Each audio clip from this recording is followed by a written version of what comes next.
justice for Mohbad. Kí ni ó bá débi pé wọ́n wọ studio wọn náà ṣe orin kan gbà wọn? How many years ṣe kọ́ tí bàbá fẹ́ fi ṣe thank you fún mi lélẹ̀? Bẹ́ẹ̀ Lati, ẹ̀yin kan náà bá mi. Mo tí mò ń gba ọmọ yín mọ́ ẹ̀yìn náà. Ṣé pé lórí orin tẹ́ ṣe fún mi mo mọ nǹkan tí ojú mi rí lórí ẹ̀? Mi ò tí ì bọ́ ọ́nú ẹ̀dùn lónìí. Tó yẹ pé wọ́n fẹ́ drag yín bí bàbá ní ẹ má bú bàbá ẹ̀mí àti bàbá ní àjọṣepọ̀. Èmi mọ̀ pé ti rẹ́dì láti bàjọṣepọ̀ wa jẹ́.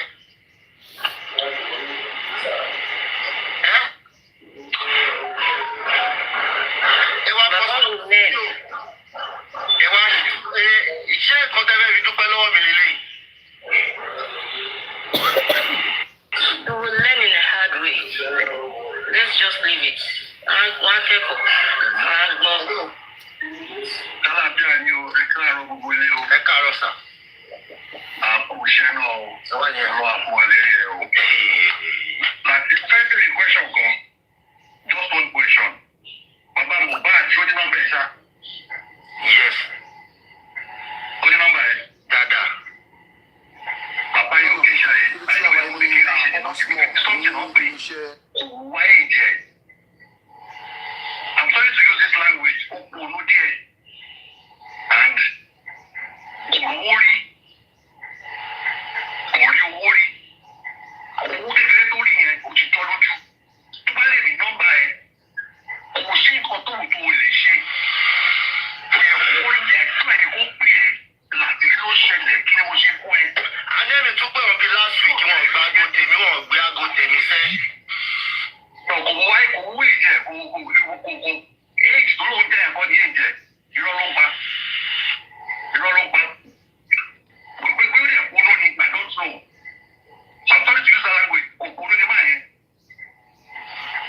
Gbogbo support tí ó gbà lórí platform yìí. Gbogbo owó tó gbà lórí platform yìí. Ṣé kò fẹ́ kó fi gbà nìyẹn?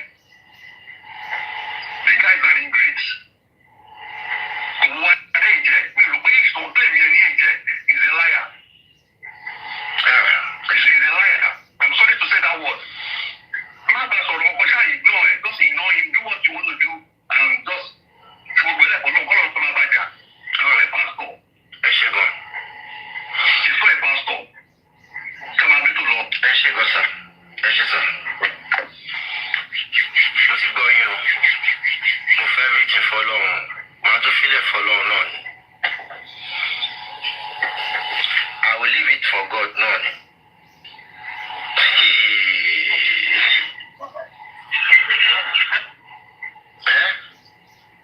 Hello? Ẹ káàárọ̀.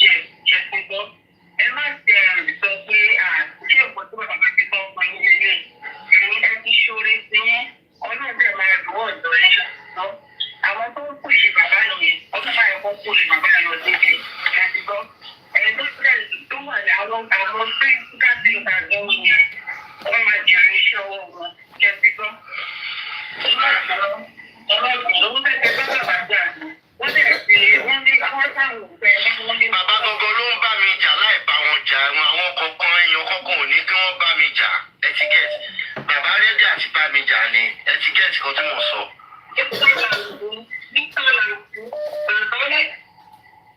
Hello? Ẹ̀rọ ti fẹ́ sà ẹ̀ka ẹ̀rọ ẹ̀kú ètò.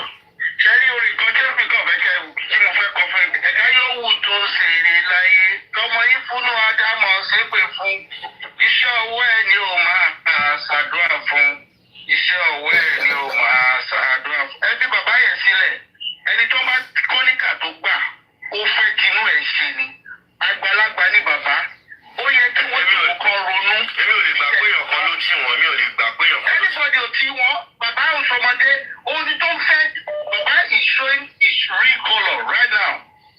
He show his real color to you because yesterday àwọn idiot tó ń pe àwọn yẹtí kìíní kọ̀ọ̀kan wọ́n pera àwọn náà sọ ipe iye tí ẹjí ti bàbá yẹn lórí orin tó ṣe fún yín ọdún sí. kó jẹ́ ká ṣàkáǹtì. you always say it on your platform pé tí bàbá wa kò ṣe pé bóyá ẹgbà ó kọ̀ lọ́wọ́ irú àgbàlagbà tó yàn bá bẹ̀ sọ̀rọ̀ wọ́n ti jókòó kó ronú pé o ti ní communication pẹ̀lú mọ́ èyí tẹ́lẹ̀tẹ́lẹ̀ so kò sí kan tó lè ẹ pè wọ́n gbágo wọn àdẹ̀ rí tó nǹkan yín padà so ẹ ti mọ̀ pé he has something. the next thing orí ni mo rí. He has something against you he just pretend this is not this one this is how he is for real gbogbo ètò ṣe tẹ́lẹ̀ wọ́n ní ẹni tí ò tí lówó ìwọ ni wà lówó look at how he is now this is how he is right now ọlọ́run wà pẹ̀lú yín ẹ máa bẹ́ tó lọ. ẹ ṣe ẹ̀yin panelist Blackwell ta ló fẹ́ sọ̀rọ̀ expand. Let me just conclude now. Ṣé ti rí lórí ọ̀rọ̀ yẹn lẹ́yìn ìní bọ̀dá Lati ẹ má fi sọ̀rọ̀ bàbá Mohbad ẹ má fún ní relevance kankan mọ́ kó máa gbé láìfẹ́ lọ kó lọ bá yín tí 70 kan máa lọ bá ṣe àkáǹtì ọlọ́run á ràn lọ́wọ́. All right, thank you. ẹ jẹ́ kí n sọ pẹ̀lú ẹ káàárọ̀ ẹ máa máa ṣe ẹ kú sùúrù tẹ́ ẹ̀ mú náà ní kẹ́ ẹ máa mú ẹ̀yin ní sùúrù lọ́nà máa wọ.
MFM.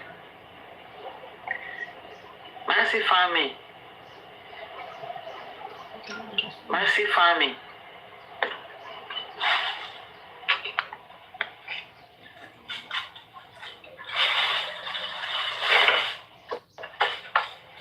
MFM.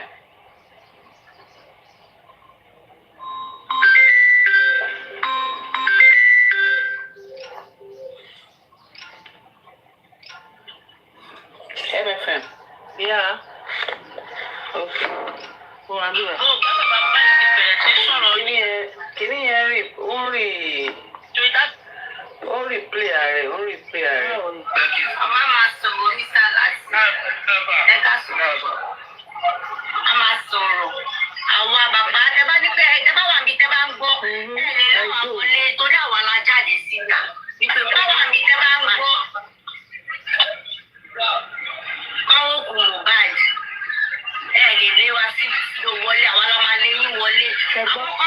Ọlọ́run la máa lé bàbá ọmọ wọlé. Bàbá ló ń ṣe. Wọ́n ń kọ́ wọn náà. Wọ́n dẹ̀ tún ṣe ti tì wọn náà. Mo sọ. Wọ́n ń kọ́ wọn. Ẹ má blame pé wọ́n kọ́ yàn kan. Ẹ wọ́n kọ́ ẹ̀mí náà bẹ́ẹ̀ tí mo mọ nǹkan tí mò ń ṣe fún ara mi. Kò sẹ́ni tí wọ́n lè kọ́ síyàn. Ẹ ti understand? Ìwọ ni wàá lo initiative ẹ láti handle ẹ̀. Èmi ò mọ̀ pé bàbá ń bá mi jà ní báyìí. Tẹ́lẹ̀tẹ́lẹ̀ mi mọ̀ pa níjà etiquette. Wọ́n tó bá kọ́yàn tó ṣe kàìká wà nù níkà tó fẹ́ ṣe tẹ́lẹ̀tẹ́lẹ̀ ni. bí wọ́n nù nìyẹn o. Wọ́n dẹ̀ lọ pa Mr. Yomi máa ṣiṣẹ́ yìí, wọ́n dẹ̀ máa gẹ̀ẹ́sì. Àwa wà lẹ́yìn Mr. Yomi. Kò sí gbogbo nǹkan tó lè máa sà. Nǹkan tó pa Mohbad àwa fẹ́ mọ̀. Gbogbo tó ń ṣe tó ń kọrin yẹn. Tẹ́mi bá tẹ̀ fẹ́ sọ gan, ká ṣe bí pé àgbọ̀ ni. Ká ṣe bí pé àgbọ̀ àmọ̀ bóyá ń sọ̀rọ̀. Kí Mr. Yomi máa báṣẹ́ lọ. Gbogbo pátákó pátá lọ́ fi ń kọrin. Wọ́n sì máa fi pátá white kọrin. Ibi tá à ń bá lọ yìí, wọ́n sì máa fi pátá white kọrin. Mr. Yomi ẹ máa báṣẹ́ yín lọ. Ẹ̀sà ẹ máa báṣẹ́ tí yín náà lọ. Ẹ ṣe bí bẹ́ẹ̀ mọ́ kò sórúkọ yín bẹ́ẹ̀. Ẹ má sọ̀rọ̀ sí lọ bẹ́ẹ̀. Orin tó ní ìtumọ̀. Ọmọ wọn náà jáde níjọ́ yẹn ń kọrin. Wọ́n fi ohùn ya Mohbad sí. Àwọn pípù yìí ẹ má bínú sá mo fẹ́ sàn kankan. Mo píkì nǹkan nínú àwọn kankan tí Wùmí ń sọ. Mo ti ń rí báyìí. Ẹ má bínú nǹkan tẹ̀mí fẹ́ mú nǹkan tí Wùmí sọ. Mo ń píkì nǹkan. All right. G-Best.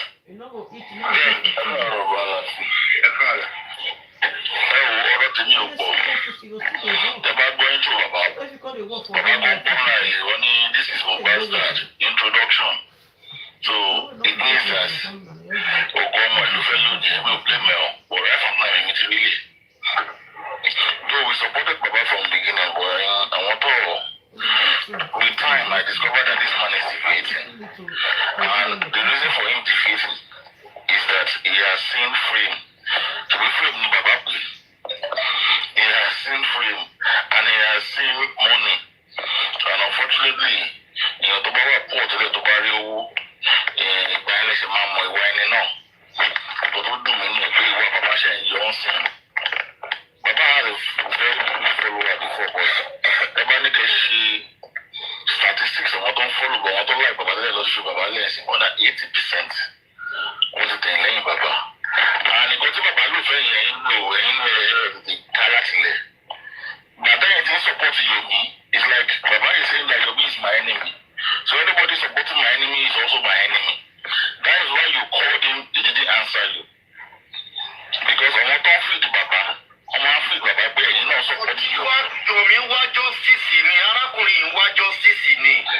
Ẹ̀yin lẹ́mọ̀ àwa lámọ̀ pé Yomi ìṣẹ́gun. Bọ̀ wọ́n tó pè ní critical thinkers àbí kan wọ́n lọ́ máa ń ti wàyà wọ́n máa ti Baba dé límì tó yẹ kí wọ́n máa ti Baba dé. So Baba is looking at since you are following Yomi, you are also my enemy. Kò ní pẹ́ ṣe Baba. Ṣé orí ti yé ìgbà tí mo sọ kò ní pẹ́ ṣe Baba wọn? Mo jókòó mo rò kí ni mo ṣe fún Baba.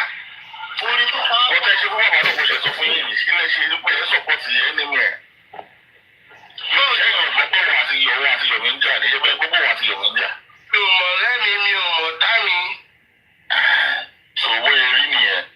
So ìwà Baba ṣe yọ ọ́ sí ni.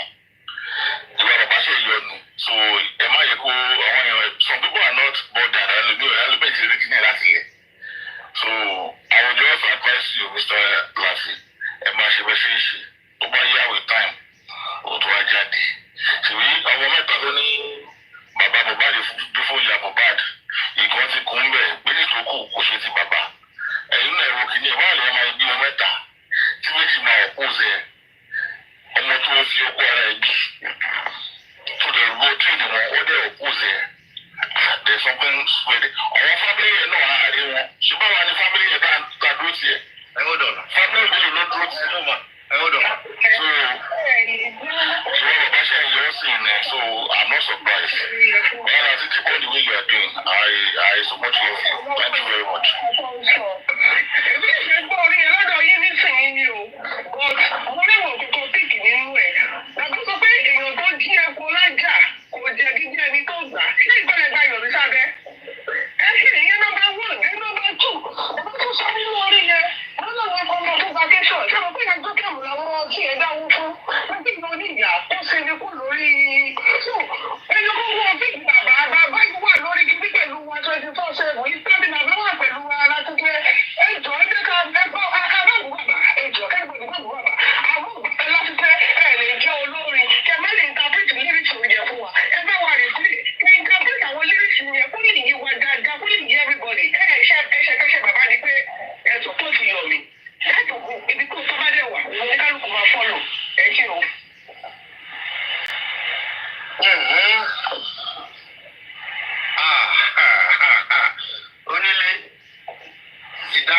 You.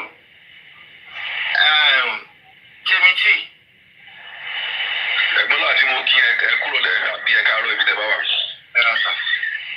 I have a contrary opinion to all these things anyway. Cherry, Baba is mere distraction. We spent almost 3-4 days discussing Baba. We've left the justice. Number one, nǹkan tó Baba know is this. 3-second video tí Mr. Yomi gbé jáde. Baba group àwọn tó ń sọ̀pọ̀ àwọn tíìmù tó wà lẹ́gbẹ̀ẹ́ Baba. They want to discredit that video just like this is TV evidence. However, the video here, sir.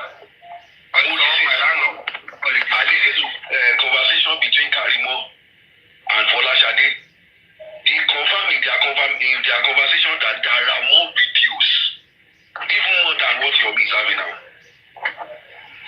And they said Mohbad sent out those videos to 2 of his friends. One was the video we are even following, there are more videos, thousands of videos. Mohbad in here, but don't forget, no Mohbad is having those videos. CCTV camera don't have videos of it. Sherry, mi ò fẹ́ dárúkọ very dark man lórí platform yẹn anyway. Why? Kí ló ṣe tó ṣe? From friends, family, acquaintances. Please, this has given me a more will. He will get justice by his grace. And we are solidly behind Yomi, except if he says he doesn't do any, which I know he will not. Please, let's support him. Because at the end of the day, who are we looking for justice for?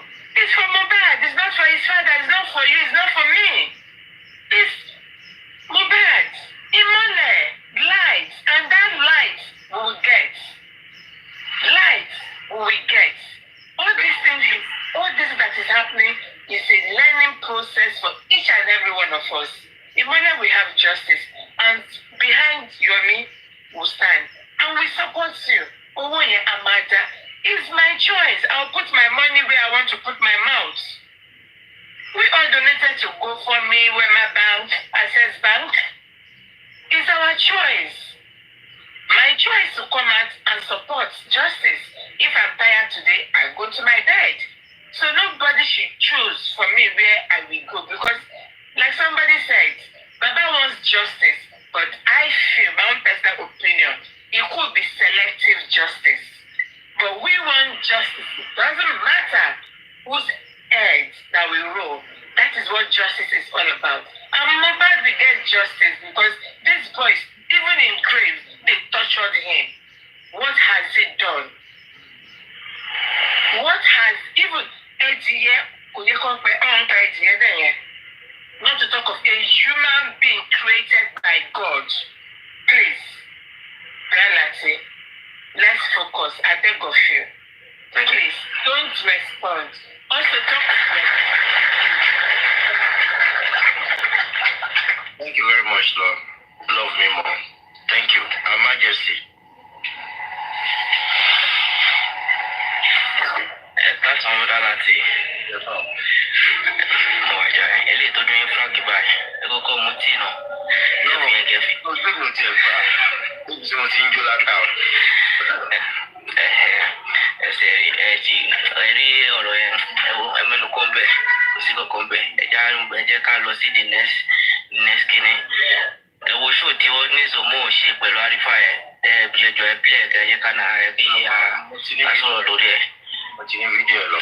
Ẹ jẹ́ kí bàbá máa ṣe tiẹ̀. So as far as pé àbàlàndáwó kì í ṣe ní kí anybody kí n tọwọ́ bà kó wa pé kò sẹ́ni tó fẹ́ sọ fún mi bí tí mo máa dáwó mi sí. So I support ẹ̀ náà ni Lati mú ẹ̀ kó lọ́kọ̀ ẹ̀ má rò rárá. So ẹni tí ò bá mọ̀ yín ló máa mú yín ṣeré. Ṣé o ti sá fẹ́ sọ di fracas ni? Ọ̀lẹ́sọ lè di fracas ráfílẹ̀. Bí Ọlọ́run tẹ̀ ṣe àárẹ̀ sọkọ yín tó yẹ pé kí n bínú bí ti tẹ́lẹ̀ mọ́ òun náà la ṣe fẹ́ abẹ́ náà mo ní mi náà fẹ́ kí ìwọ ẹ̀ kó rí. Bí wọ́n bá ṣe ṣe lé báyìí ní ìṣẹ̀lẹ̀ bá ní kẹ́bẹ̀ẹ́ sí fi ṣe fracas mọ̀ gbá ní sọ̀rọ̀ lórí justice mọ̀. Aláì. Bá fi ṣe fracas jẹ́ pé mo ti ṣe tán pẹ̀lú justice nìyẹn. Pẹ̀lú justice nìyẹn so àfẹ́ ìyáfilẹ̀. Ọmọlọ́mọ jẹ́. Nígbà tí ṣe tán pẹ̀lú fracas ayé pé mi ò ṣe justice mọ́ ni ẹ̀.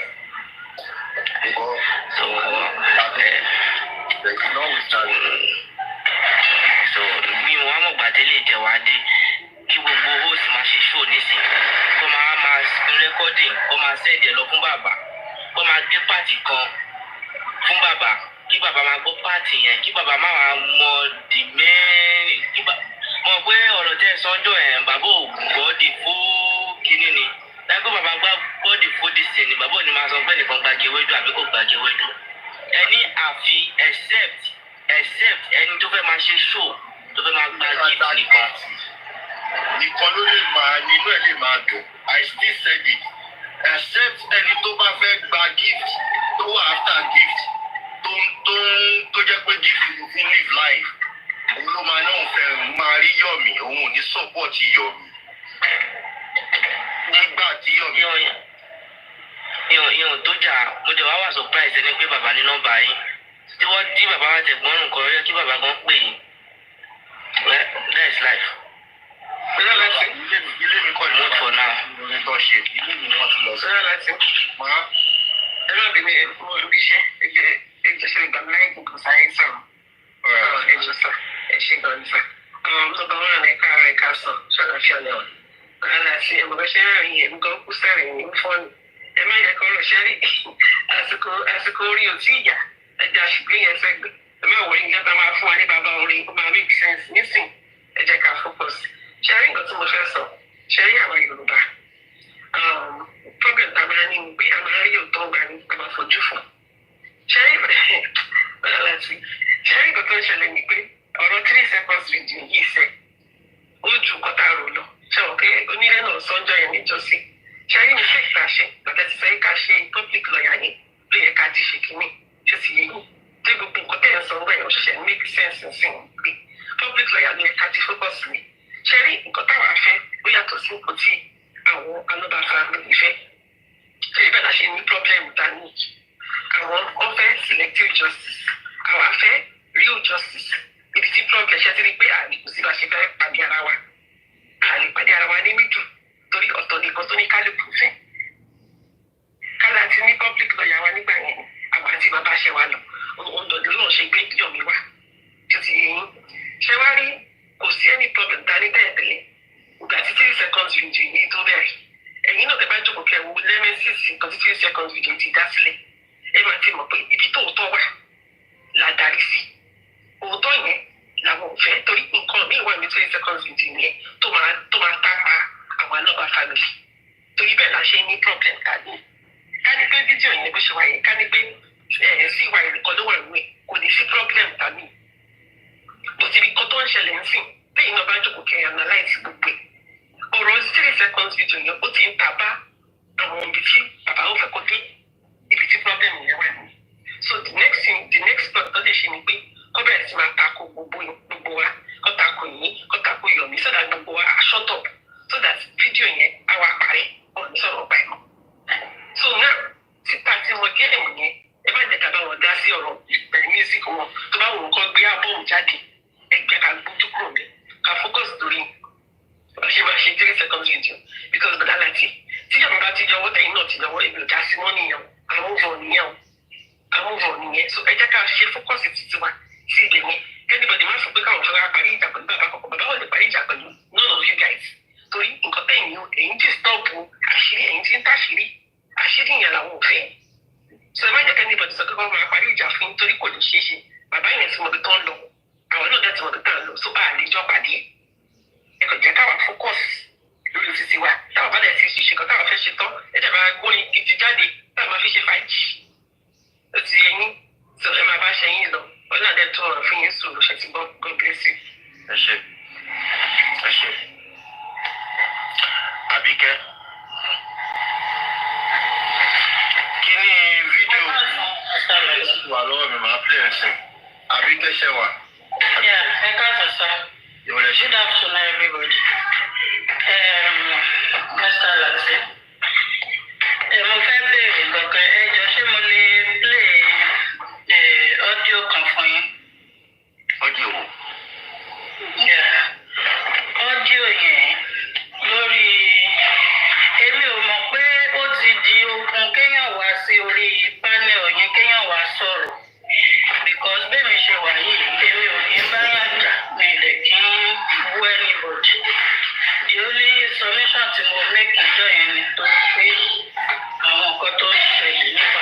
bá fẹ́ sọ.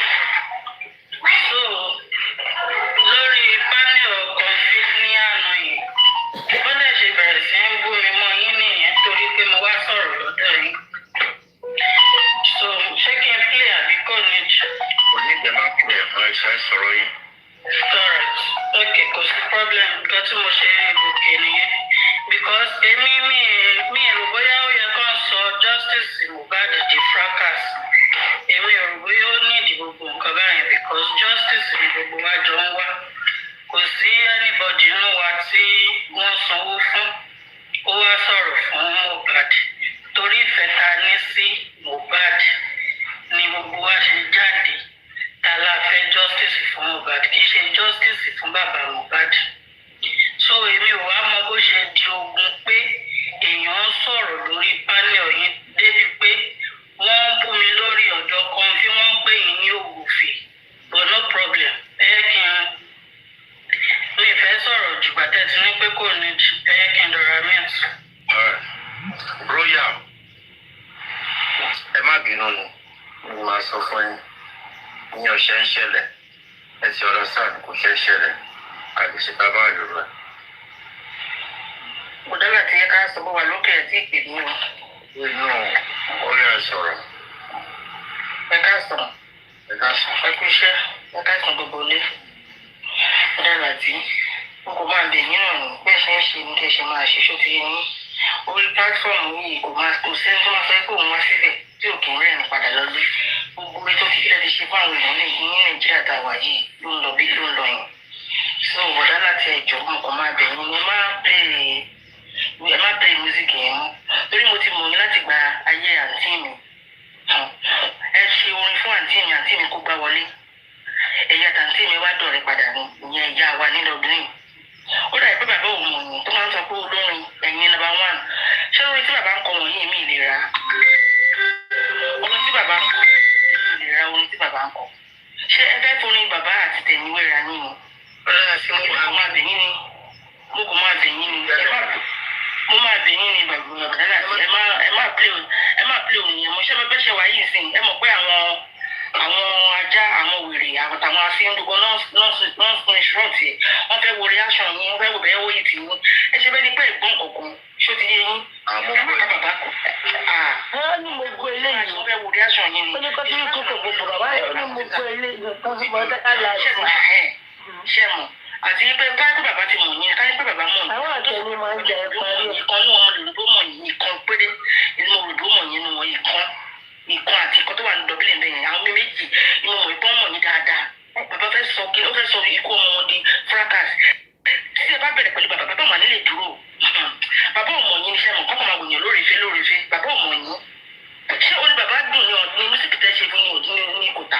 Bàbá mísíkì tí bàbá ṣe ní kòtà. Ṣé ó yẹ ká ní bàbá sórin ni? Orin fracas ni bàbá ń ṣe yìí. Ṣé fi yín bàbá gbọ́dọ̀?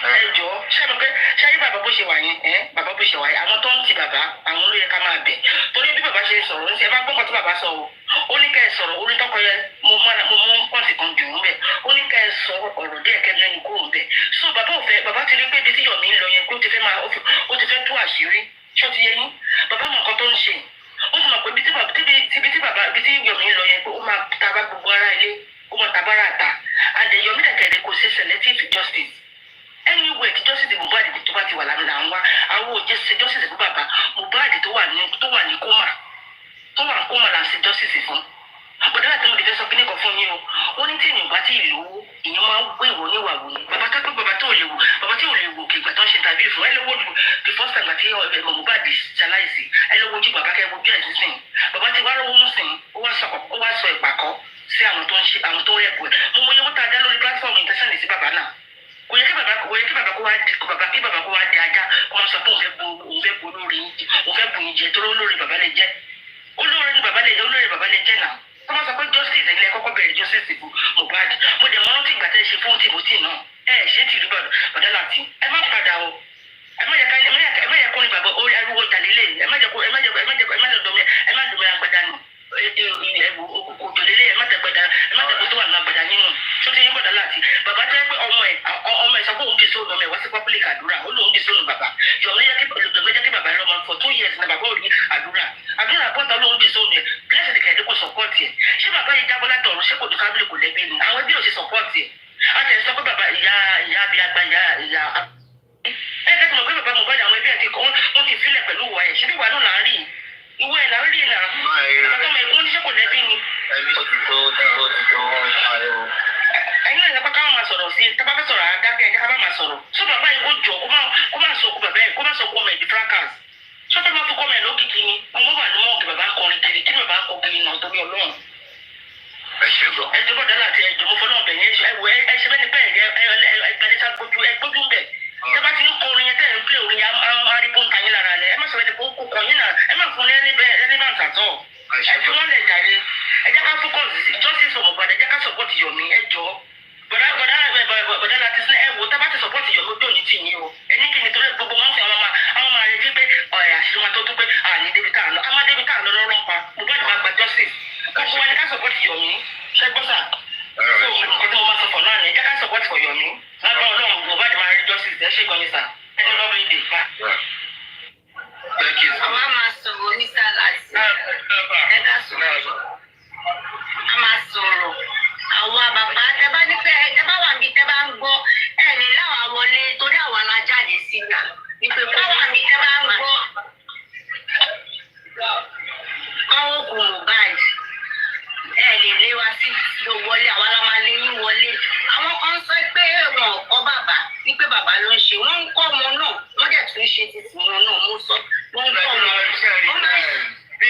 ẹ má blame pé wọ́n ń kọ́yàn kan kẹ wọ́n ń kọ́ ẹ̀mí náà bẹ tí mo mọ nǹkan tí mò ń ṣe fún ara mi kò sẹ́ni tí wọ́n lè kọ́ síyàn ẹ ti understand ìwọ ni wàá lo initiative ẹ láti handle ẹ èmi ò mọ̀ pé bàbá ń bá mi jà ní báyìí tẹ́lẹ̀tẹ́lẹ̀ mi mọ̀ pa níjà etiquette wọn tó bá kọ́yàn tó ṣe kàìká wà ní oníkà tó fẹ́ ṣe tẹ́lẹ̀tẹ́lẹ̀ ni. bàbá tí dídì wa nù nìyẹn o. wọ́n dẹ̀ lọ pa Mr. Yomi máa ṣiṣẹ́ yìí wọ́n dẹ̀ máa gẹ̀ẹ́sì àwa wà lẹ́yìn Mr. Yomi kò sí gbogbo nǹkan tó lè máa sà nǹkan tó pa Mohbad àwa fẹ́ mọ̀ gbogbo tó ń ṣe tó ń kọrin yẹn débi bá tẹ̀ fẹ́ sọ gan ká ṣe bí pé àgbọ̀ ni ká ṣe bí pé àmọ̀ bóyá ń sọ̀rọ̀ kí Mr. Yomi máa báṣẹ́ lọ gbogbo pátákó pátá lọ́ fi ń kọrin wọ́n sì máa fi pátá white kọrin ibi tá à ń bá lọ yìí wọ́n sì máa fi pátá white kọrin. Mr. Yomi ẹ máa báṣẹ́ yín lọ ẹ máa báṣẹ́ tí yín náà lọ ẹ ṣe bí bẹ́ẹ̀ mọ́ kò sórúkọ yín bẹ́ẹ̀ ẹ má sọ̀rọ̀ sí lọ bẹ́ẹ̀ orin tó ní túmọ̀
bàbá. Orí tó pa. Bọ́tà ṣe fún bàbá náà mo ṣe sọ fún yín yìí. Sílẹ̀ ṣe pé ẹ sọ̀pọ̀tì ẹnìmí ẹ̀. Báwo ṣe yàn gbogbo wọn àti yọ̀wọ́ àti yọ̀mí ń jà ní ṣe bẹ́ẹ̀ gbogbo wọn àti yọ̀mí ń jà. Mi ò mọ̀ lẹ́mi, mi ò mọ̀ dá mi. So owó erí nìyẹn. So ìwà bàbá ṣe yọ ọ́ sí ni. Ìwà bàbá ṣe yọ nù. So ẹ má yẹ kó àwọn èèyàn some people are not bothered ẹlẹ́bẹ̀ẹ́ ti rí kíní láti yẹ. So I would just advise you Mr. Lati ẹ máa ṣe bẹ́ẹ̀ ṣe é ṣe tó bá yá with time ó tó wá jáde. Ṣèwé àwọn mẹ́ta tó ní bàbá Mohbad fún ìyá Mohbad ìgbọ́n ti kún bẹ́ẹ̀ méjì tó kù kò ṣe ti bàbá. Ẹ̀yin náà ẹ̀rọ kìíní ẹ̀ báwo lè máa bí wọn mẹ́ta tí méjì máa ọ̀pọ̀ zẹ ọmọ tó ń fi ọkọ ara ẹ̀ bí tó dẹ̀ ro tíìnì wọn ó dẹ̀ ọ̀pọ̀ zẹ there's something sweaty. Àwọn family yẹn náà àárín wọn ṣé báwa ni family yẹn ta dúró tiẹ̀ family mélòó ló dúró tiẹ̀ so ìwọ bàbá ṣe ń yọ ọ́ sí ilẹ̀ so I'm not surprised. Well, as it on the way you are doing, I support you. Thank you very much.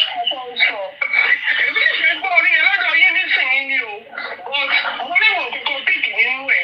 Àbí sọ pé èèyàn tó jí epo lájà kò jẹ́ jíjẹ́ ẹni tó gbà. Ṣé ìgbọ́lẹ̀ gba Yorùbá sábẹ́?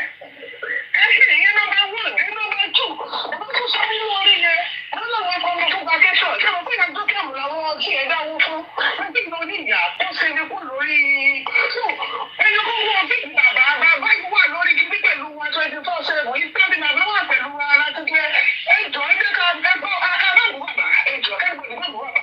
Àwọn òbí láti fẹ́ ẹ̀ lè jẹ́ olórin. Kẹ̀mẹ́ lè interpret lyrics yẹn fún wa. Ẹgbẹ́ wa rè sí ní interpret àwọn lyrics yẹn kó lè yí wa dáadáa kó lè yí everybody. Ẹ̀ṣẹ̀ bàbá ni pé ẹ support yọ̀ mi. Láti òkú ibi tó bá dẹ̀ wà ní kálukú máa follow ẹ ṣe o.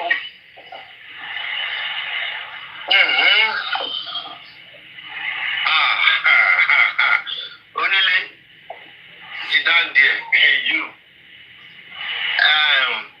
Timothy ẹ̀gbọ́n náà tí mo kí ẹ kúrò lẹ àbí ẹ káàárọ̀ ibi tẹ́ bá wà. I have a contrary opinion to all these things anyway. Jerry, Baba is mere distraction. We spent almost 3-4 days discussing Baba. We've left the justice. Number 1, nǹkan tó Baba know is this. 3-second video tí Mr. Yomi gbé jáde. Baba group àwọn tó sọ̀pọ̀ àwọn tíìmù tó wà lẹ́gbẹ̀ẹ́ Baba. They want to discredit that video just like this is TV evidence. However, ṣe the video here, sir. I listened to conversation between Karimo and Folashade. They confirm in their conversation that there are more videos, even more than what Yomi is having now. And they said Mohbad sent out those videos to 2 of his friends. Only one thing I can find one engage one thing any era. But the video we are even following, there are more videos. Thousands of videos. See Mohbad in here. But don't forget, it's not Mohbad is having those videos. CCTV camera, don't have videos of it. Sherry, mi ò bá ní ká mi ò fẹ́ dárúkọ very dark pẹ̀lú platform yẹn anyway. Why? Kí ló ń ṣe tó ṣe? From friends, family, acquaintances. Please, this has given me a more will. He will get justice by his grace.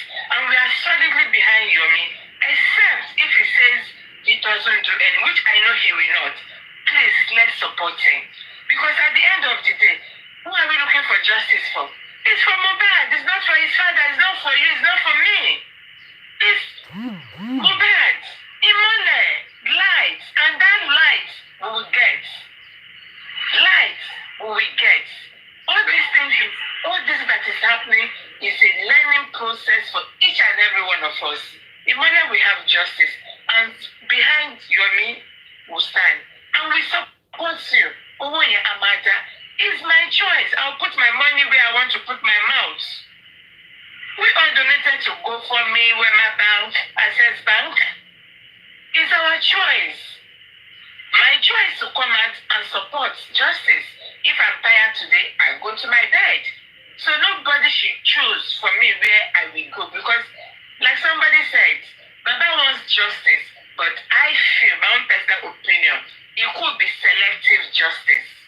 But we want justice. It doesn't matter whose heads that we roll. That is what justice is all about. And Mohbad will get justice because these boys, even in grave, they tortured him. What has he done? What has even Eddie, not to talk of a human being created by God. Please, Lati, let's focus. I beg of you. Please, don't respond. Also, talk to them. Thank you very much, Lord. Love me more. Thank you. Her Majesty. That's on Lati. Ele tó dún Frank báyìí. Ẹ kọ́kọ́ mu tíì náà. Ojú mi ò tiẹ̀ fà. Ojú tí mo ti ń jó látàwọn.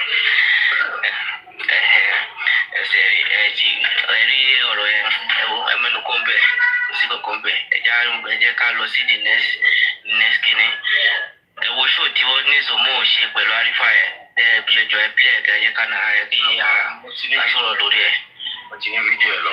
Ẹ jẹ́ kí bàbá máa ṣe tiẹ̀. So as far as pé àwàlàndáwó kì í ṣe ní kí anybody kí n tọwọ́ bà kó wa pé tọ́sẹ̀ tó fẹ́ sọ fún mi tí mo máa dáwọ́ mi sí. So a support yẹn mo ra support ẹ náà ni Lati mú ẹ kó lọkọ ẹ má rò rárá. So ẹni tó bá mọ̀ yín ló máa mú yín ṣeré. Ṣé o ṣe abẹ́rẹ́ sọ di fracas ni? Ọ̀lẹ́sọ lè di fracas ráfílẹ̀. Bí Ọlọ́run tẹ̀ ṣe àárẹ̀ sọkọ yín tó yẹ pé kí n bínú bíi ti tẹ́lẹ̀ mọ́ òun náà la ṣe fẹ́ kí abẹ́ náà mo ní mi náà fẹ́ kí ìwọ ẹ̀ kó rí. Bí wọ́n bá ṣe ṣe lé báyìí ní ṣẹ̀dá bá ní kẹ́bẹ̀ẹ́ sí fi ṣe fracas ẹ̀mọ̀ gbá ní sọ̀rọ̀ lórí justice wọn. Aláì bá fi ṣe fracas jẹ́ pé mo ti ṣe tán pẹ̀lú justice nìyẹn. Pẹ̀lú justice nìyẹn so àfẹ́rẹ́ yá sílẹ̀. Ọmọdé jẹ́ bí bá ti ṣe tán pẹ̀lú fracas àyè pé mi ò ṣe justice mọ́ nìyẹn. So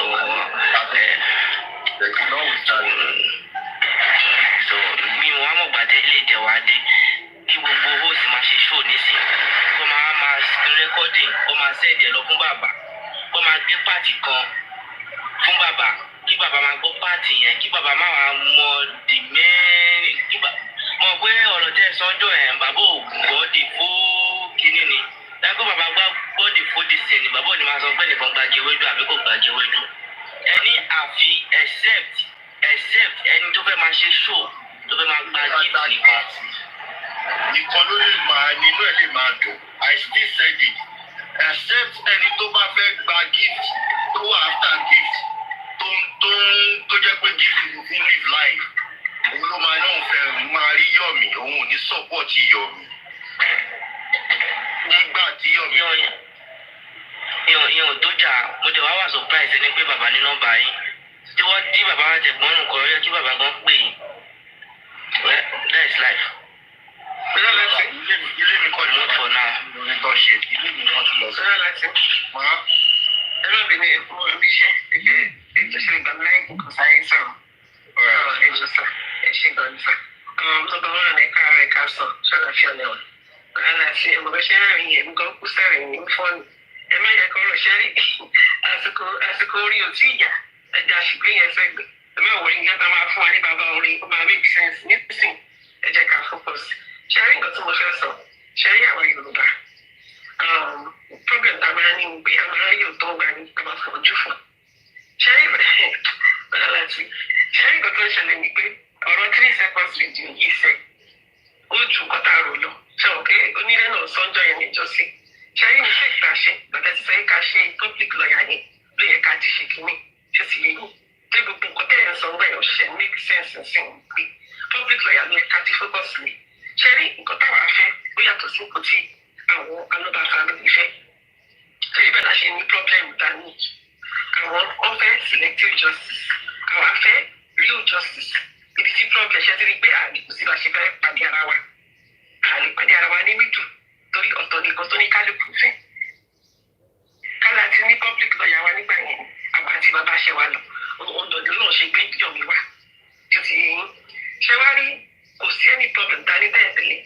Ìgbà tí 3 seconds video yìí tó bẹ̀rẹ̀ ẹ̀yin náà tẹ́ bá jókòó kẹwò lẹ́mẹ̀sìsì kan títí seconds video ti dá sílẹ̀ ẹ máa ti mọ̀ pé ibi tó òótọ́ wà la darí sí òótọ́ yẹn làwọn ò fẹ́ torí nǹkan míì wà ní 20 seconds video yẹn tó máa tápa àwọn Aloba family torí bẹ́ẹ̀ la ṣe ní problem tàbí ká ní pé fídíò yẹn bó ṣe wáyé ká ní pé sí ìwà ìrìnkọ́ ló wà nínú ẹ̀ kò ní sí problem tàbí bó ti rí kọ́ tó ń ṣẹlẹ̀ ń sìn bẹ́ẹ̀ iná bá jókòó kẹ́ analyze gbogbo ẹ̀ ọ̀rọ̀ 3 seconds video yẹn ó ti ń tàbá àwọn ibi tí bàbá ò fẹ́ kó dé ibi tí problem yẹn wà ní so the next step tó lè ṣe ni pé kọ́ bẹ̀rẹ̀ sí máa tako gbogbo wa kọ́ tako yín kọ́ tako Yomi so that gbogbo wa are shut up so that fídíò yẹn á wá parẹ́ ọ̀ ní sọ̀rọ̀ ọ̀gbà ẹ̀mọ́ so now títà tí wọ́n gé ẹ̀wọ̀n yẹn ẹ má jẹ́ ká bá wọn dá sí ọ̀rọ̀ pẹ̀lú music wọn tó bá wọn kọ́ gbé ábọ̀mù jáde ẹgbẹ́ ká gbójú kúrò mi ká focus lórí ṣe máa ṣe 3 seconds video because bọ̀dá Lati tí Yomi bá ti yọwọ́ tẹ̀yìn náà ti yọwọ́ èmi ò dá sí mọ́ nìyẹn àmúvọ̀ nìyẹn so ẹ jẹ́ ká ṣe focus títí wa sí ibẹ̀ mi kẹ́nìbọ̀dì má sọ pé káwọn fẹ́ parí ìjà pẹ̀lú bàbá kọ̀ọ̀kan bàbá ò lè parí ìjà pẹ̀lú none of you guys torí nǹkan tẹ̀yìn èyí ti stop àṣírí èyí ti ń tàṣírí àṣírí yẹn làwọn ò fẹ́ so ẹ má jẹ́ kẹ́nìbọ̀dì sọ pé káwọn máa parí ìjà fún torí kò lè ṣeé ṣe bàbá yẹn ti mọ̀ bí tán lọ àwọn náà dẹ̀ ti mọ̀ bí tán lọ so àlejò pàdé ẹ kò jẹ́ káwa focus lórí títí wa táwọn bá dẹ̀ ti ṣe kan táwọn fẹ́ ṣe tán ẹ jẹ́ bá gbóyin gidi jáde táwọn máa fi ṣe fàájì ó ti yẹ yín sọ ẹ máa bá ṣe yín lọ ọlọ́dẹ tó rọrùn fún yín sùúrù ṣe ti gbọ́ God bless you. ẹ ṣe Àbíkẹ́ kí ni fídíò wà lọ́wọ́ mi máa play ẹ̀sìn Àbíkẹ́ ṣe wà. ẹ káàsán sá. ìwọlẹ̀ ṣe. Good afternoon everybody. Mr. Lati mo fẹ́ béèrè kankan ẹ jọ ṣé mo lè play audio kan fún yín. Audio wo? Audio yẹn lórí èmi ò mọ̀ pé ó ti di ogun kéèyàn wá sí orí panel yẹn kéèyàn wá sọ̀rọ̀ because bẹ́ẹ̀ mi ṣe wà yìí èmi ò kí ń báyàn jà mi lè kí ń wú anybody. The only submission tí mo make ìjọ yẹn ni tó pé àwọn nǹkan tó ń ṣẹlẹ̀ nípa nǹkan tí bàbá sọ. So lórí panel confit ní àná yìí bọ́dà ṣe bẹ̀rẹ̀ sí ń bú mi mọ́ yín nìyẹn torí pé mo wá sọ̀rọ̀ lọ́dọ̀ yìí. So ṣé kí n play àbí kò ní jù? Oníjẹba pè é mọ́ ẹ̀ṣẹ̀ sọ̀rọ̀ yín. Alright, okay, kò sí problem nǹkan tí mo ṣe gòkè nìyẹn because èmi mi èrò bóyá ó yẹ kán sọ justice Mohbad di fracas èmi èrò bóyá ó nídìí gbogbo nǹkan báyìí because justice ni gbogbo wa jọ ń wá kò sí anybody nínú wa tí wọ́n sanwó fún ó wá sọ̀rọ̀ fún Mohbad torí ìfẹ́ ta ní sí Mohbad ni gbogbo wa ṣe jáde ta la fẹ́ justice fún Mohbad kì í ṣe justice fún bàbá Mohbad so èmi ò wá mọ bó ṣe di ogun pé èèyàn sọ̀rọ̀ lórí panel yẹn débi pé wọ́n ń bú mi lórí ọ̀dọ́ kan tí wọ́n ń pè yín ní ògùfì but no problem mi fẹ́ sọ̀rọ̀ jùgbà tẹ́tí ní pé kò ní kí n dọ̀rọ̀ mìíràn. Royal ẹ má bínú ni mo máa sọ fún yín ní ọ̀sẹ̀ ń ṣẹlẹ̀ ẹ ti ọ̀rọ̀ sáà kò ṣe ń ṣẹlẹ̀ a lè ṣe ká bá Yorùbá. Bùdọ́là ti yẹ ká sọ bó wà lókè ẹ̀ tí ì pè mí o. Inú ó yẹ sọ̀rọ̀. Ẹ káàsán. Ẹ káàsán. Ẹ kú iṣẹ́. Ẹ káàsán gbogbo ilé. Bùdọ́là tí n kò máa bẹ̀ yín ọ̀rùn bẹ́ẹ̀ ṣe ń ṣe ní kẹ́ ṣe máa ṣe ṣó ti yẹ yín. Orí pílátífọ̀mù yìí kò sẹ́ni tó máa sọ pé òun wá síbẹ̀ tí ò kì í rẹ́rìn padà lọ́lé. Gbogbo orí tó ti fẹ́ di ṣe fún àwọn èèyàn ní Nàìjíríà tá a wà yìí ló ń lọ bí ló ń lọ yìí. So Bùdọ́là tí ẹjọ́ mo kàn máa bẹ̀ yín ni ẹ má play music yẹn mọ́ torí mo ti mọ̀ yín láti gba ayé àǹtí mi ẹ ṣe orin fún àǹtí mi kó gbá wọlé ẹ̀yà tàǹtí mi wá dọ̀rẹ́ padà ní ìyẹn ìyá wa nílò green ó dà pé bàbá òun mọ̀ yín tó máa ń sọ pé olórin ẹ̀yin number 1 ṣé orin tí bàbá ń kọ wọ̀nyí mi lè ra orin tí bàbá ń kọ mi lè ra orin tí bàbá ń kọ ṣé ẹ fẹ́ forin bàbá àti tẹ̀mí wẹ̀ra yín ni mo kò máa bẹ̀ yín ni mo máa bẹ̀ yín ni bàbá Bùdọ́là ẹ má ṣé mo fẹ́ ṣe wà yìí sìn ẹ mọ̀ pé àwọn ajá àwọn wèrè á. ẹ lọ sùn ọdún fẹ́ máa ṣépè mí ráyè ẹ lọ sùn ó kàn ní kí n fi lè sọ̀rọ̀ ẹ máa gbélé lọ. ó jẹ́ ọdún bẹ́ẹ̀ kí n máa bọ̀ láyé kí n rí yín báyìí máa yàgò fún yín ni. ẹlòmíì àdé sọ pé tó ń bá tuntun ayé wá irú ìyá ìlú òfin lòun fẹ́. bẹ́ẹ̀ni great grandma wa ní UK. bẹ́ẹ̀ni ìyá dáadáa akínyìn o gbogbo ìyá dáadáa ní ìyá dáadáa ni wọ́n akínyìn ìyá lálùbáríkà. a mọ̀ pé abiyamọ lè jẹ́ láti justice for Mohbad ti bẹ̀rẹ̀ tó fi di àsìkò tá a wà yìí. bẹ́ẹ̀ni mọ̀mọ́ ètí ó fa ètì. bẹ́ẹ̀ni irú wọn yẹn kò yẹ kán tó ráyè. kò yẹ kó ti ráyè irú àwọn láti tún máa dá sí rò. dárú sí irú nǹkan báyìí. ṣùgbọ́n kí girama wọn torí pé àgbàlagbà wọn ṣe girama great grandma great àmọ́ síbẹ̀síbẹ̀ ìyá síbẹ̀síbẹ̀ wọ́n ṣì wà lórí justice. bẹ́ẹ̀ni ṣẹ́rí tí ó máa jẹ́ kọ́rọ̀ ò dùn lẹ́nu gbogbo wa òun ni kí Mohbad rí justice. bẹ́ẹ̀ni ẹni tó bá wá ní kó má rí justice ó máa dàbí ìtakùn tó ní kí ni ó máa wọ odò tòun tẹ̀rín báyìí tòun tẹ̀rín náà jọ lọ. bí àwa ò bá mọ àwọn tó ń dí justice lọ́wọ́ kedere lọ́wọ́ mọ̀ wọ́n kedere ni o. ìdí nìyẹn tá a fi sọ wípé kẹ́ ẹ jọ̀ọ́ ẹ̀bẹ̀ là ń bẹ gbogbo èèyàn. bẹ́ẹ̀ pé kẹ́ ẹ jọ̀ọ́ gbogbo ẹni tó bá ti gbé justice dání ẹ má jà. kókó tá à ń preach nìyẹn o kókó tá à ń preach òun nìyẹn.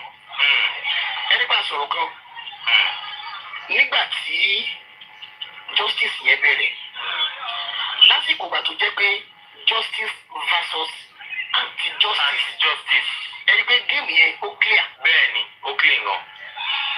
ẹni pé a máa ń sọ̀rọ̀ kan táìmù kan pé bàbá Mohbad kọ́ là ń jà fún. bẹ́ẹ̀ni Mohbad tó kú gangan là ń jà fún.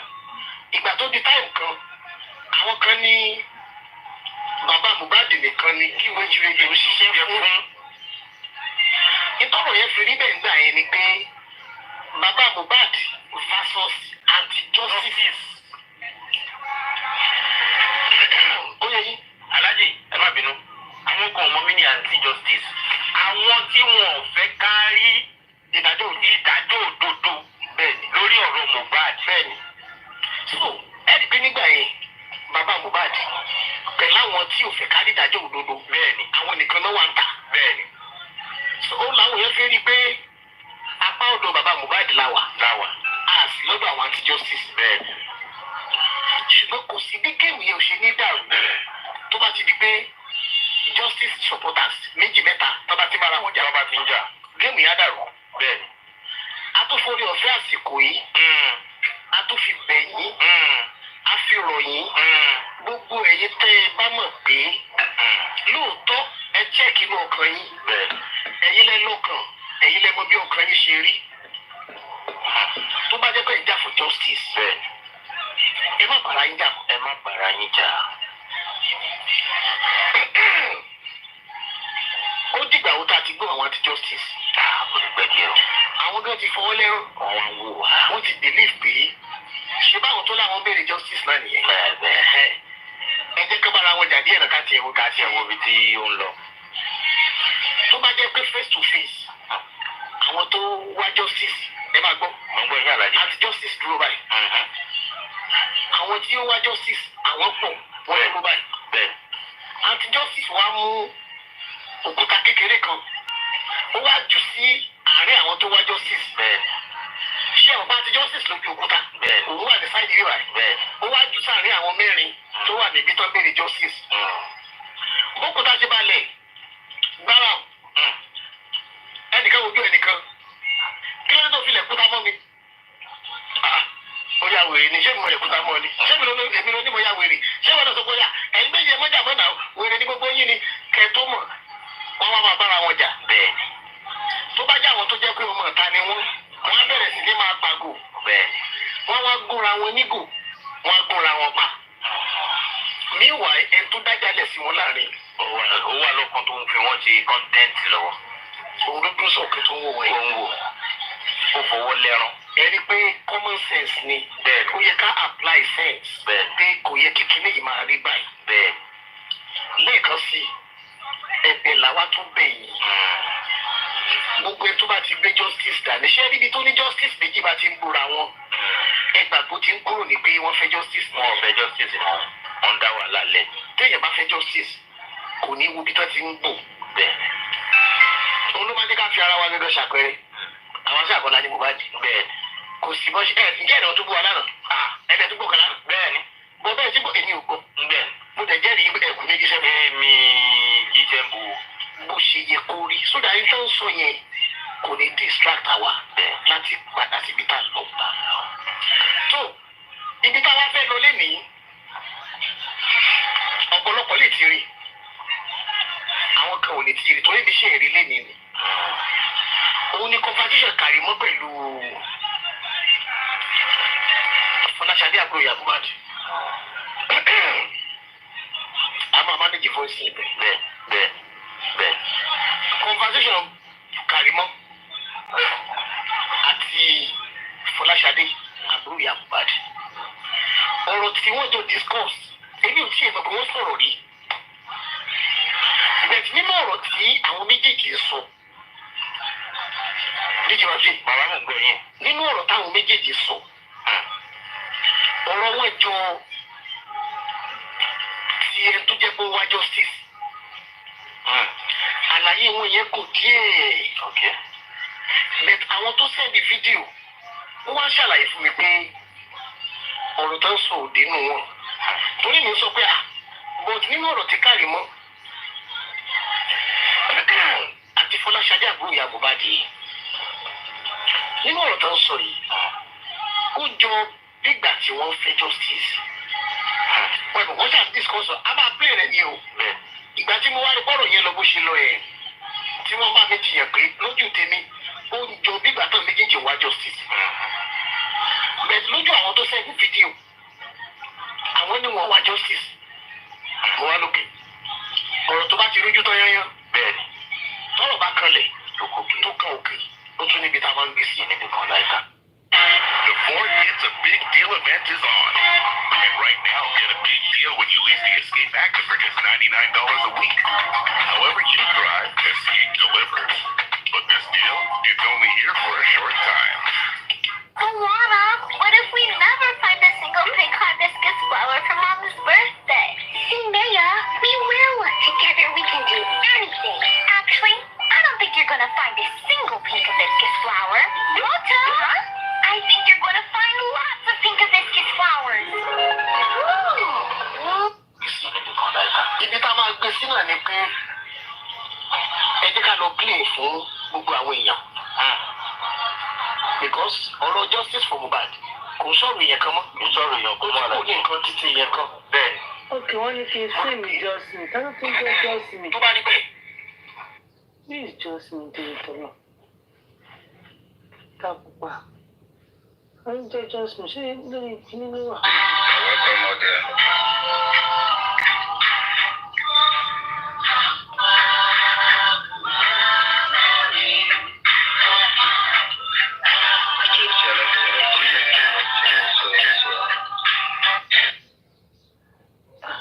ṣé ara justice for Mohbad náà ni.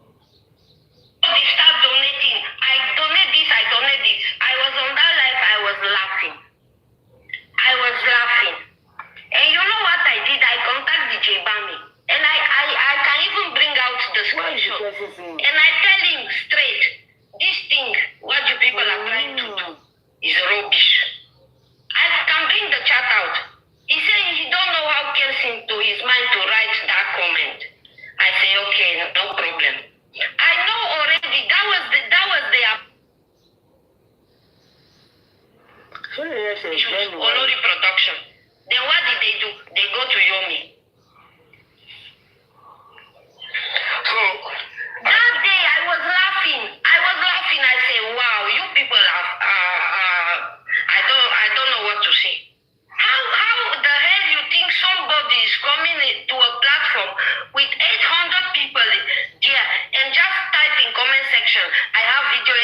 what happened with Mo. That one is crazy now. Nobody will cast himself like this. God bless you. So at that time, DJ Bami that went to type that thing in Olori, whatever platform, right? You contact Bami and you ask him that what were you trying to do? No, I didn't ask him. I tell him that this thing is rubbish. You people are playing. So you knew? Because I know DJ Bami can never give any kind of, can never come out in one platform like this to say I have evidence. No. Nobody is stupid to that extent. After 18 months. After he is Wumi right hand. Where is Wumi right hand? Is he not Wumi right hand? You know that was what I was telling people. This was more about business than about exposing any secret. They intentionally wanted to use that fake video to extort that platform. They wanted money. They knew. Not only money. They just want to make this case worse. Wanted to distract everybody. But you know they almost achieved it. Do you know they did? Mo gbọ́ pé wọ́n plan ẹ̀ ni wọ́n rán ọ̀bọ ẹ̀sìn ẹ̀ lọ ni o. Mo gbọ́. They almost achieved it. Because on this 3-second video, somebody is looking at himself as Odogu of Justice. Somebody is looking at himself as Chief Justice of Lagos State. Somebody is looking at himself like a commissioner of police in Lagos State. In fact, somebody is looking at himself as a governor of Lagos State as he speak. Because he has 3-second video that was fake. 3-second video that was blood. That we didn't see the faces. Somebody was hyping the 3-second video. Like, if you see the way they buy Mohbad, if you see the way they did this to him, please don't talk about it. Please don't talk about it. Don't water it down. Put this useless 3-second video crusader. And some hosts making Nollywood story of it. Making Nollywood story. They knew that 3-second video was blood. They knew they could not figure out anything in the 3-second video. But because they knew that that was the point of attraction, they knew that that was the point of division for the great fighters of justice. They knew that they wanted to use that thing as a third force in order to demean the fight of the disease. They knew their plan, that they wanted to depopulate those that are supporting that man. And that was why they quickly supported and hyped the 3-second video. Do you understand? And that was what they did. But thank God, people like you, They are still believing that 3 seconds video. They can believe it if they like. Don't let me deceive you. Do you understand? They can believe it. But I can tell you that the 3-second video era is now finished. The 3-second video era is done and dusted. Even the man carrying out, even the crusader of the 3-second video, he knows that game end. He knows now that business is finished. The only thing they can do is to go and look at another thing. Just like they said, they have been trying to contact spending for so many days. They wanted to use spending as another project. why they don't send Arifa to spending now? Since Arifa know everybody, why they don't? They have been sending people to spending. They have been sending many people to spending. Because they now realize that people have busted the 3-second video. And 3-second video can no longer hold water. They have now realized that they cannot continue to use the 3-second video to get money. Their plans have been thwarted. It has become dead on arrival. So they wanted to quickly switch to another mega game, which would have been spending. But spending has taken himself away from their reach, and they could not reach.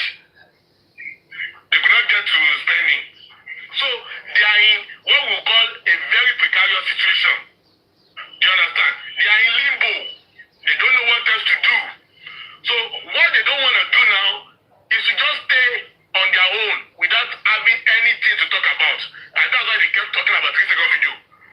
can tell you, as soon as another opportunity comes out, another project comes out, they will quickly abandon the 30-second video because they know he has actually surpassed his expiry date. And they will click on the next one. But until that comes, they will continue to give as if there's still a live 15-second video, but they know that they have been busted. The 3-second video crusader knows he has been busted. All the hosts supporting him because of the percentage, they know they have been busted. Even some of them now they are just doing so 20%. Like before when they used to say, if Yomi says I should stand up, I will stand up. If Yomi says I should sit down, I should sit down. If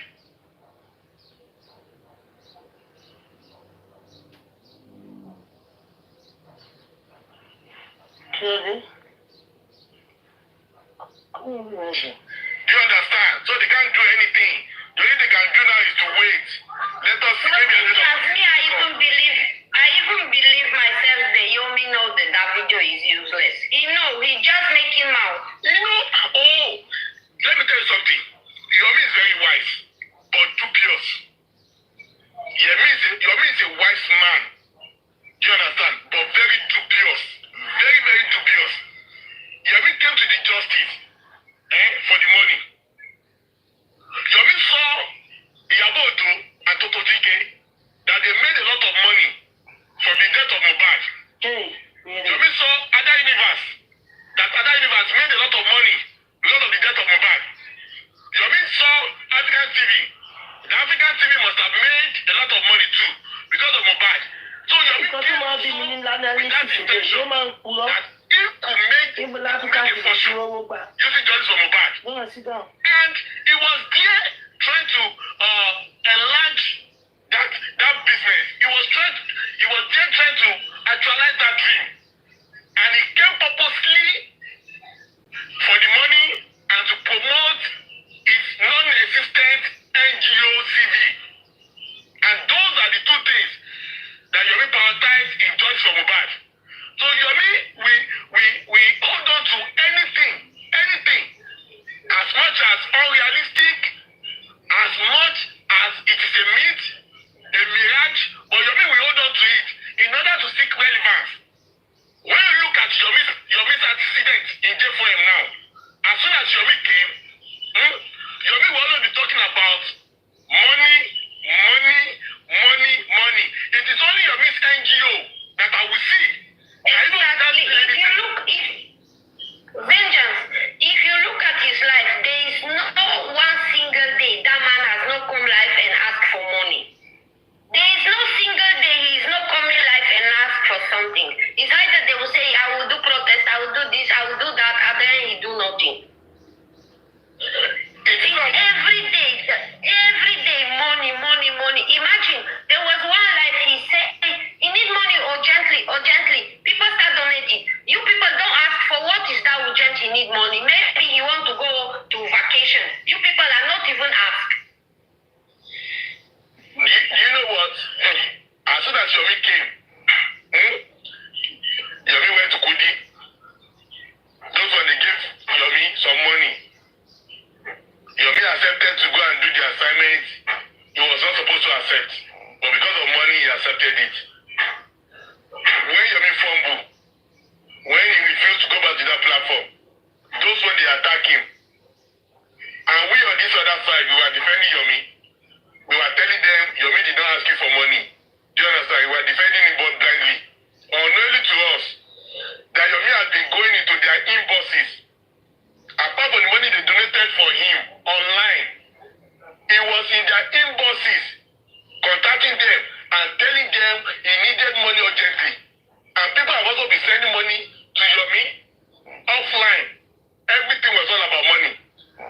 When Yomi left that place, That is what all of them are doing. All of them are doing the same thing. They take money on their platform and they go to people here. That is what all of them are doing. When Yomi left that one, Yomi went over to this big platform. Do you understand? When those ones seems to be the only one supporting him. And at that point, people like us were actually talking to him. We were telling him and warning him. Do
went on that video. But because Yomi needed 3.5 million desperately, but Yomi always say that he's made and done, he's a odogu, he has money, he has fame, he has everything. Why wouldn't Yomi afford to sacrifice just 500,000 naira for Adura? So that Adura could send him the complete video if there was anything like that. But because Yomi wanted to use that 3-second Bugara to quickly connect 3.5 million naira from Karima, and that was why Yomi sent that 3-second video to Karima so that Karima could quickly give him the 3.5 million naira. Because at that time, 3.5 million naira was like 100 billion to Yomi. Yomi needed money. Yomi wanted to cash out as soon as possible. Yomi did not want to invest. He did not want to do a business that will involve his monetary investment. He just wanted to cash out where he has not invested anything. He wanted to cash out, he wanted to reap where he had not sold anything. So that was why he sent that video to Karima, who does not know that Karima played a major role in this case.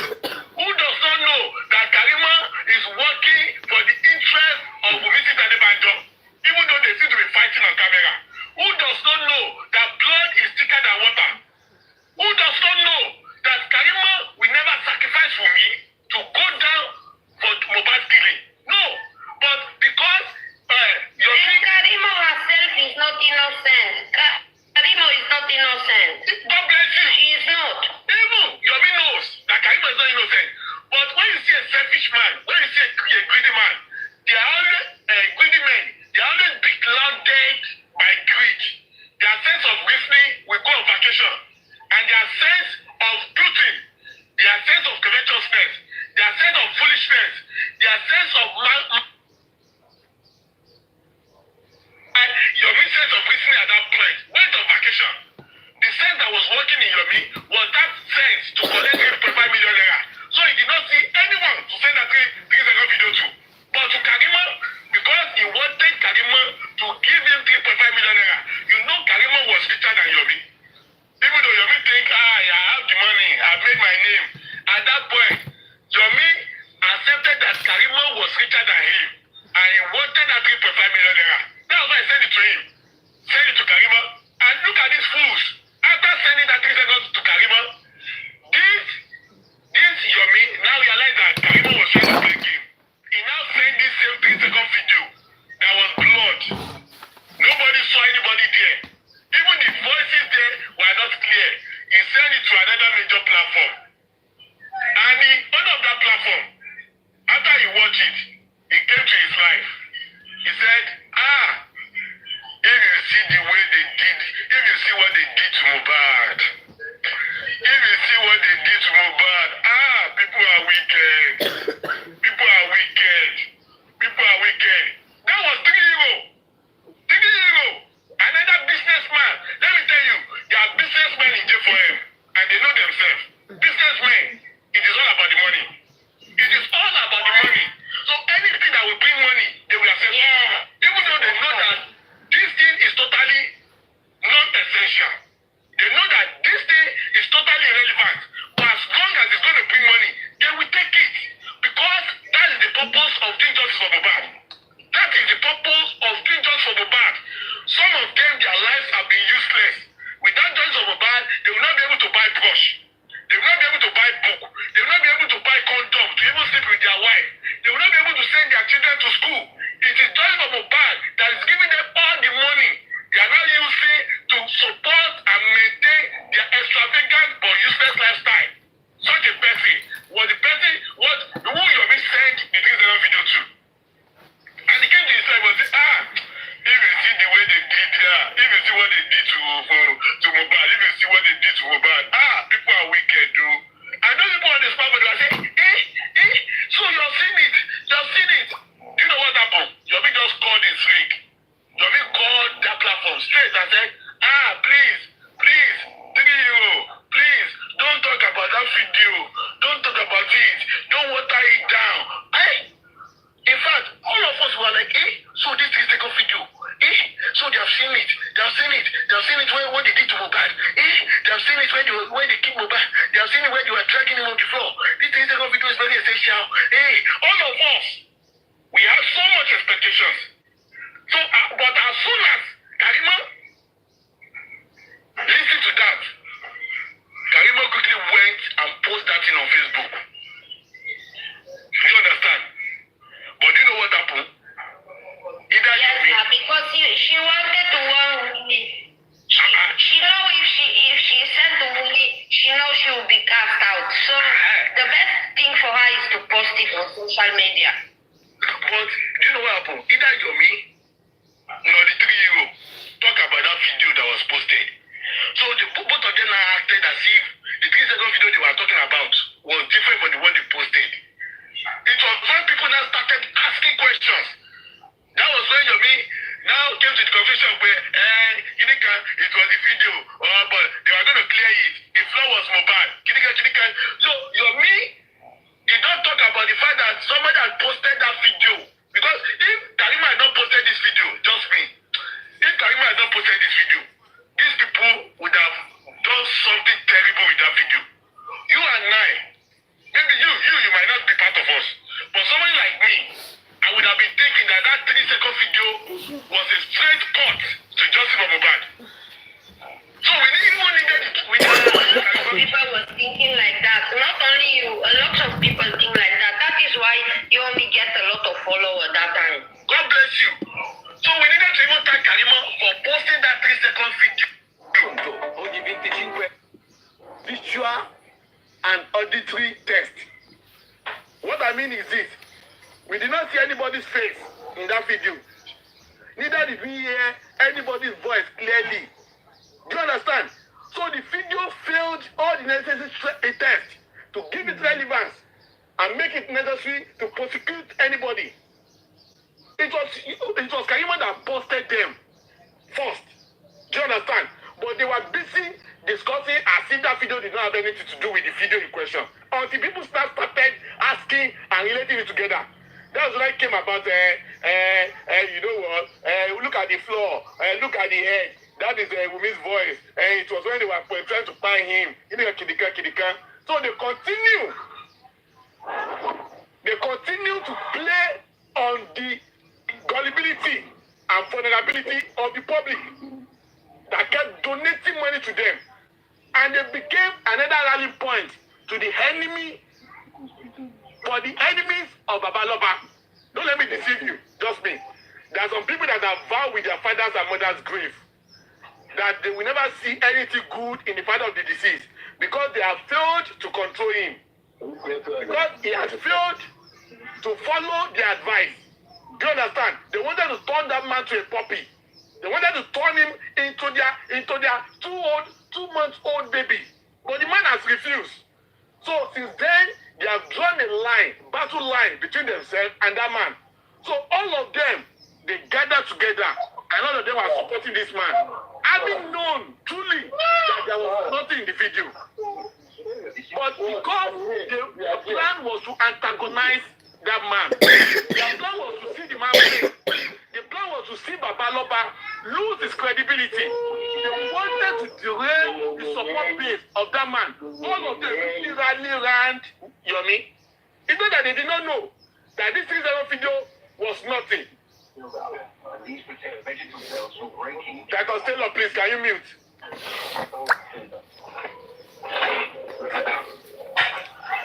Just can you mute Title Taylor if you are there?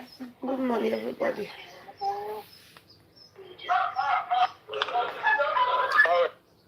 Thank you very much. So that was why they rally around him. And some of them, when they were contributing to GoFundMe, they were not happy that the money was going to GoFundMe. They actually wanted the money to be coming to their account. So when they saw Yomi as another opportunity for Please, them let's to come make back. money. It's And going that to was be why doing they it to kept 2 hours. quiet. And they did not stop at that. They also told Yomi some strong financier of GoFundMe. They told Yomi about them. And Yomi went behind the camera to go and be speaking to all those strong financiers of GoFundMe. Yomi deceived them. Yomi convinced them. And they became followers of Yomi. Yomi now started working in the company of these evil men and women. imagine his supporters' base because he was ready to wage a war against Baba of the deceased. And that's when you saw Yomi say so many horrible things about this man, telling us the money they contributed to go for me should have been given to him, telling us Baba was just wasting his energy going to do interviews. At the end of the day, we saw Yomi doing the same interview, telling us the whole family does not want justice, telling us all the jargons and he will not work with anybody. People are telling him they are gearing him up. You are the God of justice. Yomi knew exactly that whatever he carries was nothing. The CCTV. That is what makes me angry. That is what makes me angry, even the most. Because you can see all his followers are turning to drag Daddy Mohbad. Why? Are you his family? No. This man is fighting for his son. Even if people donate, he has the right to donate. It is the father of Mohbad. Who are you to Mohbad? Nobody. Nobody. You don't even know Mohbad before. You don't even know Mohbad songs. You don't even know nothing what that boy has passed through when he was alive. And you want to claim to have right over everything? How now? It's not possible. Just me. Do That you know is what that? even makes me more angry than everything. Do you know that Yomi Fabi lost a cousin? And Yomi did not do any justice for his cousin. Yeah, I hear about that. Abi, they say that Ile Ladimanke Shogode, charity begins at home. If Yomi Fabi was a true fighter, why did he not fight for his cousin that was slain by the cultists? We checked the history. We did not see where Yomi fought for his slain cousin. So Yomi always finds where money will be gotten. If there's no money there, you will not see Yomi. Exactly. That's what I wanted to say. If he fights for his cousin, he needs to bring his own money. Yomi Fabi, he fought for Baba Suwe. At the end of the day, Yomi got the money, Baba Suwe got the debt. Yomi Fabi, he fought for Baba Jesha. At the end of the day, Yomi got the money, Baba Jesha got imprisonment. Now, Yomi says he's fighting for... He wants to fight for Mohbad. And now becoming an anti-Baba Mohbad. So, he wants Baba Mohbad to get the prison while he gets the money. And that is where he will never work. So, Yomi is not human rights activist. Yomi is pocket rights activist. Fighting for his pocket all through his life. He has got a failed career. His career is a failed one. He has failed in his career. So he now wants to use justice for Mohbad to give lifeline to his failed life. But what Yomi does not understand is in justice for Mohbad, we have a lot of intellectuals. Yomi might succeeded in putting those low-life, brainless dogs under his armpit. But you see those of us that will be standing against Yomi, we are better than him in terms of IQ. We might not be an artist, we might not be an actor, but we got people of caliber and timbers in J4M supporting Baba Mohbad. And that is why Baba Mohbad will ever remain a hard nut to crack for anybody. Sanfalana tried it, he failed. Iyabo Ojo tried it, she failed. So many people have tried it before Yomi. Do you understand? So if Baba could be victorious over all his enemies, on Yomi Fabi, it will not be different. Yomi Fabi will go down. And Joseph Aloba. Yes, and Joseph Aloba will not play a second fiddle to anybody. You are interested in the money. We told Yomi, go and be collecting the money. But leave Baba Aloba alone. But Yomi knows that if he leave Baba Aloba alone, he will not be getting the money. So he knows the only pathway to him getting the money, to him collecting money from PS, to him collecting money from Baba Liam, to him collecting money from all the anti-justice that keep on maroning themselves as justice fighters, is to continue to nail Baba Aloba. And that is why he will not have it easy. God that has made Yomi to fail on this 3-second video will also make him to fail in other failed products Yomi is thinking about now. The 3-second video is dead on on arrival. Yomi is a scammer. From all ramifications, Yomi is a scammer. I need money. I don't have shirts. I need money. I don't have money to go to police station. I need money. I want to go to Kinika. Everything about life of Yomi is I need money, I need money, I need money. I could Imagine a big actor is asking for transport money. He's a poor man. He's a useless poor man. A man without integrity. A man without principle. A dubious man. A man of questionable characters. A man of questionable characters. It was said on the live TV show that Yomi Fabiyi is a man of questionable characters. And when you look at his incident, he talks with both sides of his mouth. He's a poor liar. It can only be good to those that are fools like him. But when you look at him, he's a poor liar. He's a very poor actor. Talks from both sides of the mouth. He says something today, he says another man tomorrow. He says something this morning, he says another one in the afternoon. So Yomi is not a good liar at all. He's a pathological, physiological, genotypical, and everything liar. He's a morphological liar, but he's not a good liar. He's a bad liar. I'm telling you. Yomi's NGO does not have anything to give to the public, but to collect from the public. Showore, he has been doing his activism. I've never seen where Showore collected money from the public and said they should donate it to his NGO. VDM has been helping people before he had NGO. He gives to them. It is only Yomi NGO that we keep collecting from the public. And we keep telling them, how much have you contributed? How much have you contributed? I can't believe it that after donating 10 million naira to Yomi, we heard it on Kovu's platform that 10 million was donated to Yomi for that mega rally. At the end of the day, what happened to the mega rally? He ended up in police city room. That mega rally ended up in police city room. That was where they had fish pie and drank pure water. And 10 million naira went down the drain. Now Yomi is talking about another project. Go and sleep in police station for 3 days. And Yomi is saying he also needs money. And this dump house, they could not ask Yomi, what happened to the 10 million naira that was donated to you for the mega rally? That became police parlor rally. What happened to the 10 million naira that was donated for you for mega rally? That became police sit to eat fish pie and drink pure water rally. What happened to that money?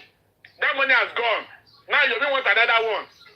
I blocked that person, don't worry. I don't worry about that one. So Yomi, what Yomi is doing is like a 419. If you know the way Yahoo boys operate, you will understand Yomi. If you know the way Yahoo boys operate, you will understand Yomi very well.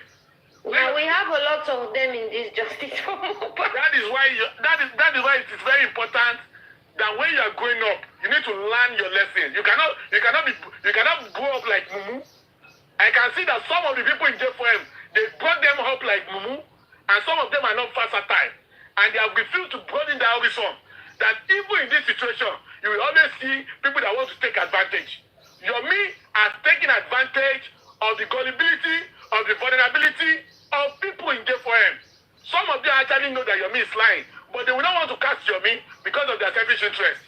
Do you expect a host that is collecting 30% or 40% to come and cast Yomi?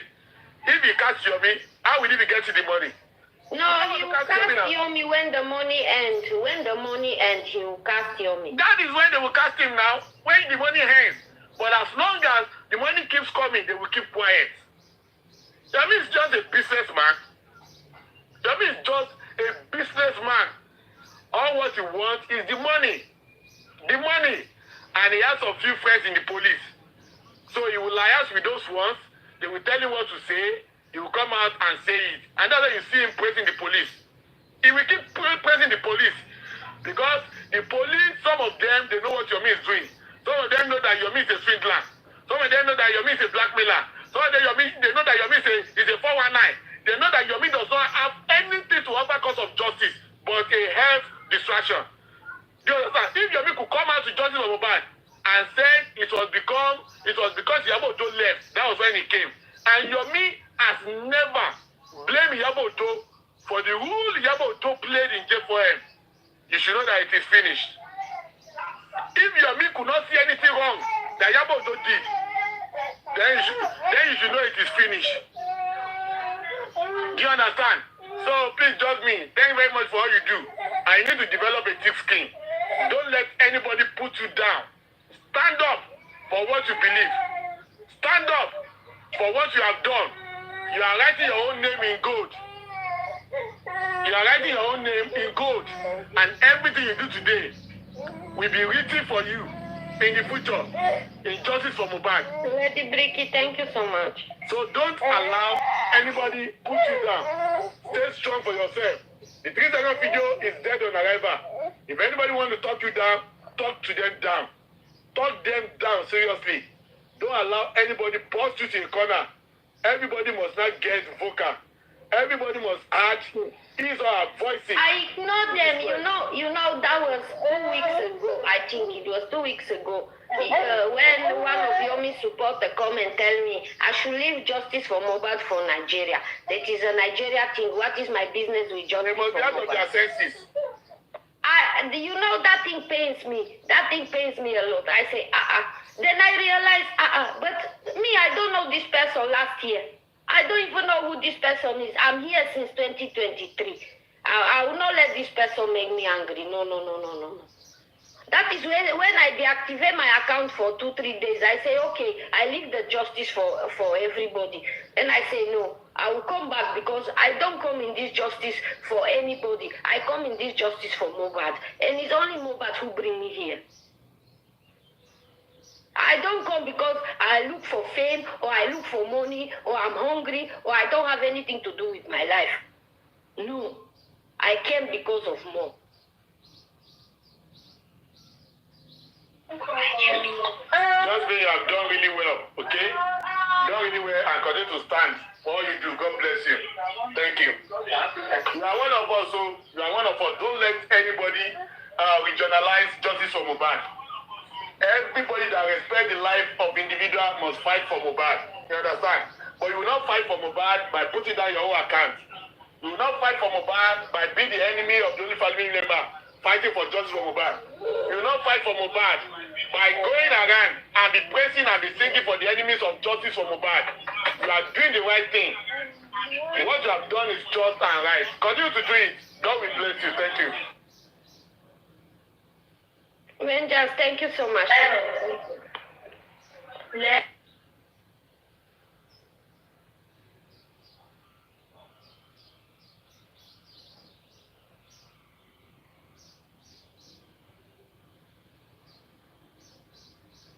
Enfe, you want to say something?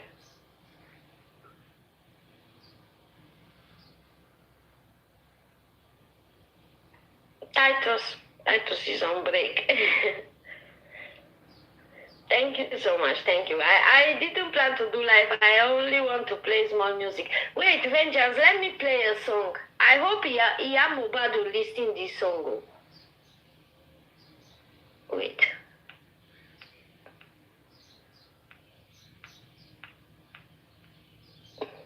Wait.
pampers, I look for a question. You will do the answer.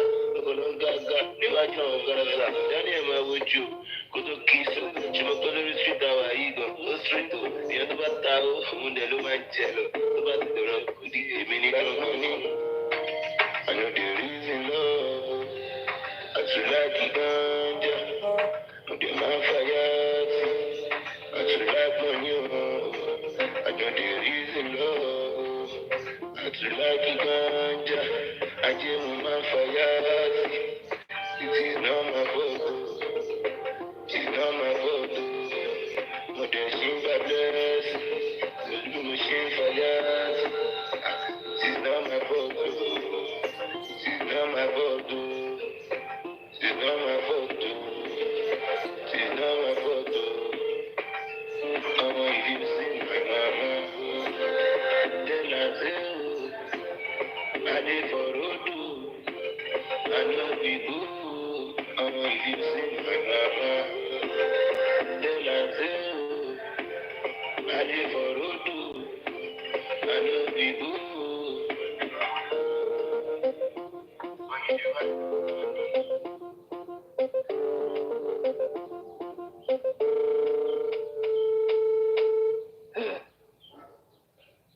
Oh, but this guy have suffered. Oh, this guy have suffered. And you people are collecting money up and down and wait for justice. Who is justice?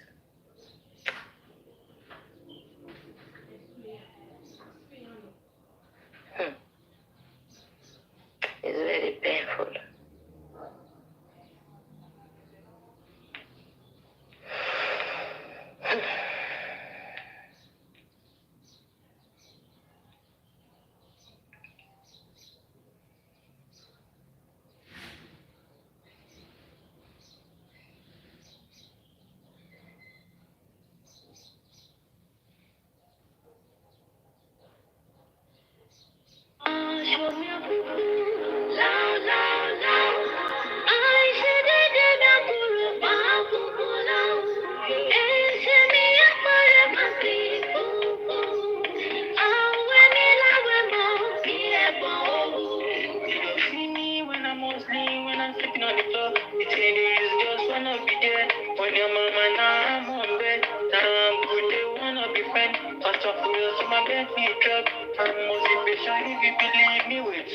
Nobody should stress me. I'm not playing when I said it is a go. You see my boy, yeah, it's not a joke. If we're all friends, if you wanna go, they're scared, they don't even wanna smoke. One pair or long or go. You got paying what they don't even know. I'd rather die instead to sell my soul. I'd rather die instead to sell my soul. It's no because where I go there, any I want gas, but more no little. If you ain't talk with nobody, go tell. If you ain't problem, nobody go tell. If no because where I go there, any I want gas, but more no little. If you ain't talk with nobody, go tell. If you ain't problem, nobody go tell. The dark of night, I feel the wind. Their liver chains, them suffocate, them try to claim my voice, my soul, but I won't let them win. I will never touch the pain. I've been to the edge, I see the darkest nights. But I won't give up, I keep on fighting for this. Cause I feel the pain, make it try to this storm. Yes, I'm like the witcher, for my phone. Even though he got me, wherever they many hours left. You can say that I've been them because they it's better me if you ask.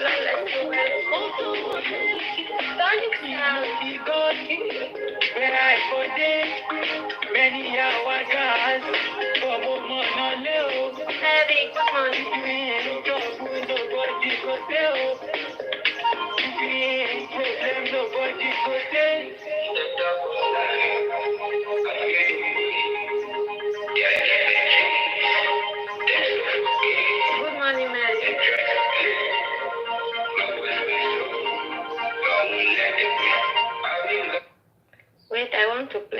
Daddy song. I want to play Daddy song.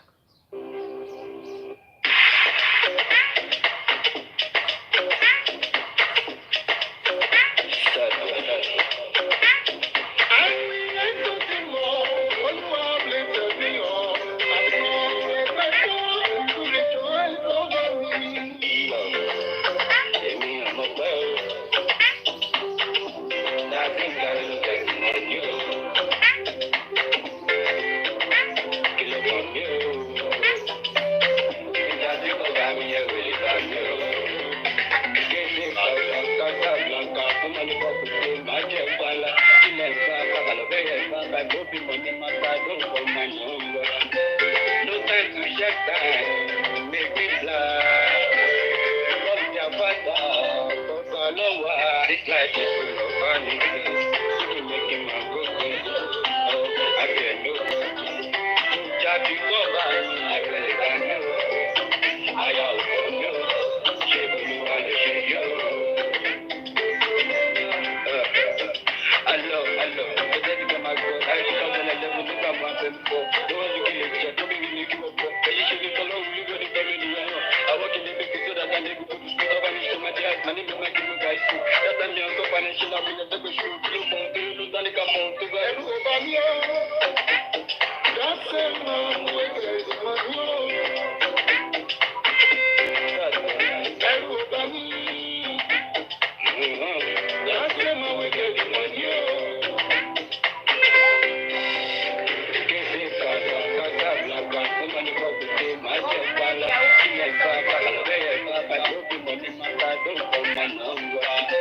No time to check time, make me fly. Love your father, this life is full of funny. You making my go crazy. Oh, I can't know. Just go by me, I know. I also know. Shake you, I'll shake you.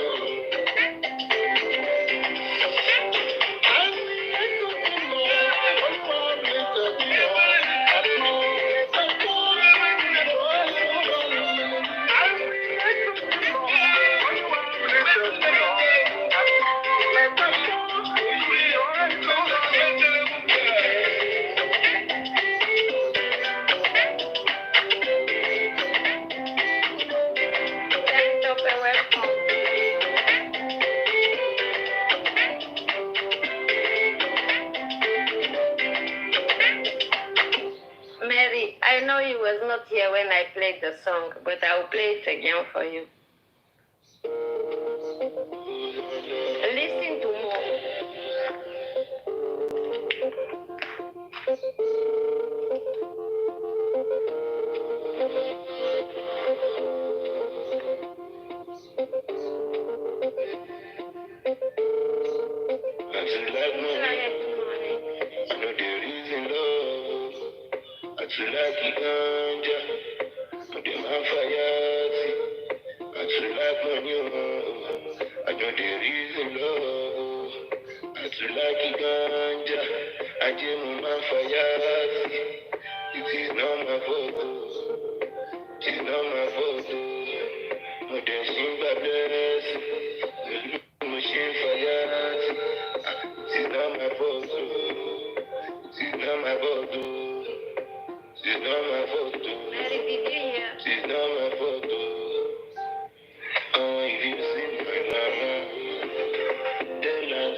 know the reason, love.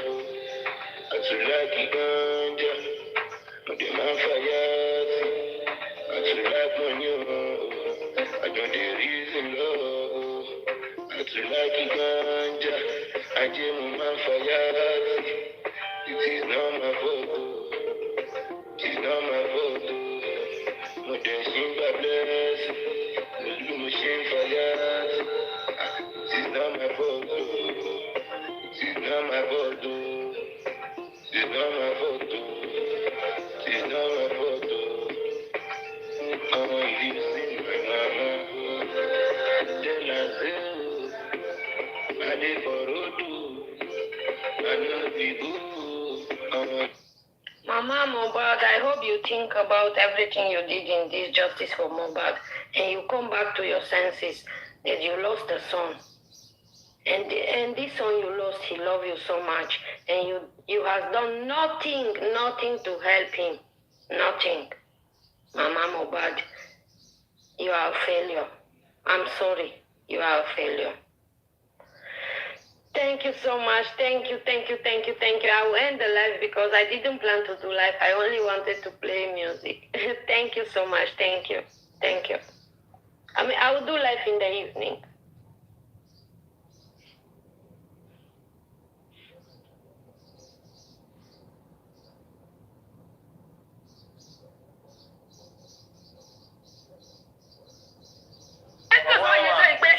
Ìkan báyìí ni mo ti rí o, ìkan báyìí ni mo ti rí. Ẹ mú gbogbo lọ́sìsì ẹ torí ẹ̀rù. Ẹ máa gbọ́ mi, èyí tí kò yé eyín oníyọ̀mí òṣìṣẹ́ Yomi iṣẹ́ débi pé Yomi ló jẹ́ kí Prince lọ jẹ àṣà náà ní UK tí ò lè wá Nàìjíríà mọ́ láyé lórí ọ̀rọ̀ bàbá Ìjẹ̀ṣà ìgbà tó pé ibi tó pé Yomi fàdé pé òun máa lo ẹ̀wọ̀n Kò lè wá Nàìjíríà. ó lọ jẹ àṣà náà ní UK ni kárí ẹ̀ ti bàjẹ́ pàrọ̀ká bó ṣe wáyé kò lè wá Nàìjíríà mọ́. Kò dúró parí kéèsì ẹ̀ ló fi sálọ. Ó sálọ ọmọ yẹn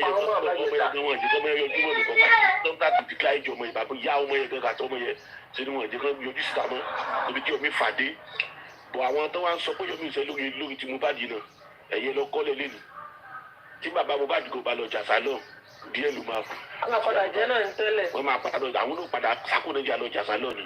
wọ́n máa padà tó àwọn ọmọ. ẹ jẹ́ kí n bọ́lẹ̀. wọ́n máa kó pé tàbí ẹlẹ́gbẹ̀ẹ́ àwọn ọmọ. ayélujára sọ́dọ̀ ni ó bá sóhun náà nàbí ó parọ́ mọ́ bàbá Ìjẹ̀ṣà irú tíjọ́ náà fi ṣètò fún bàbá Ìjẹ̀ṣà yẹn wọ́n sọ pé bàbá Ìjẹ̀ṣà wá ṣe fíìmù ẹ̀ kí bàbá Ìjẹ̀ṣà padà sùn rẹ̀ wọ́n sì mọ̀ pé nǹkan tó ń ṣe yẹn wọ́n ayérayé ni ó sì ti sá lọ tó ayékojú kò bá ṣẹ̀wọ̀n mọ̀ ó mọ̀ pé òun àti ìyàwó òjò tó rẹ̀ kí ni òun ìyàwó òjò ló bá ṣe. ṣé ń gbọ́ mi àti ìyàwó òjò náà tó dúró láti ọjọ́ yẹn ó yìí ń ṣeré fi ìnẹjọ́ alẹ́ wà níbẹ̀ fún òun náà ó máa kẹsàn-án gbogbo iṣẹ́ owó ẹ̀ àìfẹ́ ọdún mi máa ta lóhùn fún bàbá Ìjẹ̀ṣà fi ogún ọ̀hún bẹ́ẹ̀. ó máa padà ló gbàjọ náà ni. lẹ́yìn ó yá wá fún wa ní update. ẹ wo àkáǹtì wọn tí wọ́n ń pariwo àkáǹtì bàbá tí wọ́n ń pariwo ìyàwó bẹ́ńjà dèmólì ìyàwó bẹ́ńjà ọlọ́run kò ní ṣe yín ní ìyàwó ghost ọlọ́run ní ṣe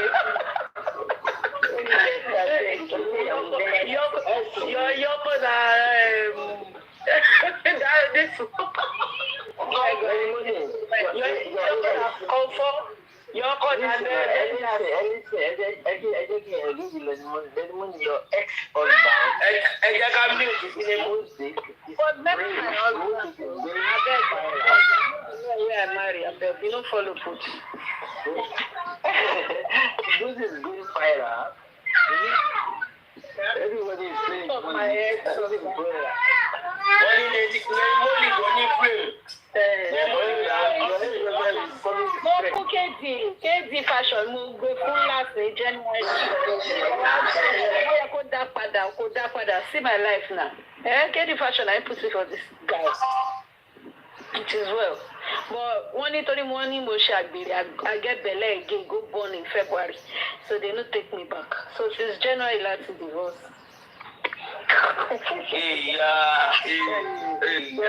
Sorry.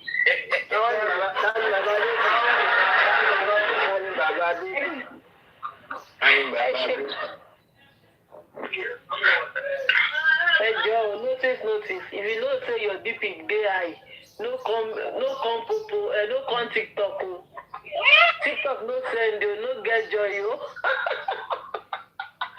Nǹkan tí yóò rà wá ta mọ́ àwọn kókó aṣọ pé ọ̀rà lórí TikTok o. Ọlọ́run ló mọ ibi tí oògùn bp ẹ̀ ọlọ́run ló mọ ibi tó jù sí tó wá ń gbó ojú orí afẹ́fẹ́. Kéèyàn somebody's father o. Mo sọ fún dókítà wa ń jọ sí o. Mo sọ fún dókítà pé kọ́ ìka lè lọ mú vengeance o. Mà tó já kúrò lọ sí tù wọn dá mi lóhùn náà ká fílẹ̀ kó ṣàmà lọ. Wọ́n tẹ̀ sí kọ́kíní síta Yaba. Wọ́n ní wọ́n ń wá. Wọ́n tẹ̀ ẹ̀dọ́ ti kọ́ o, ọlọ́run bá. Mo sọ fún dókítà ká lè tẹ̀lé pé Lagata ìmọ̀ràn ó yá Lagata máa bọ̀ lókè. Lagata ọ̀tá ìbájọ́ mi ẹ máa bọ̀ mú. Ẹ wá yàn ẹ̀hún tá a gbọ́. Lagata ó yá ẹ máa bọ̀ lókè. Bá mi you have to celebrate me. Bá mi Lagata you have to celebrate me o. You have to celebrate me. Lagata máa bọ̀ lókè sẹ́ẹ̀ òkè láyé yẹn máa bọ̀. Ẹ wá fún wa ní update bẹ́ẹ̀ ṣe náà $35 million. Ibi tẹ kó náà 5 million wá sí ẹ wá sọ Mr. Lagata. Ọ̀rẹ́ agbẹ́ni sílẹ̀ Mr. Lagata. Ẹ káàárọ̀ gbogbo ni o. Ẹ káàárọ̀. Bá mi yẹ o. Mo kí fún mi. Ẹ káàárọ̀. Mo kí gbogbo ilé o. Alájà Ṣítù mo kí yín o. Nẹ̀yìn.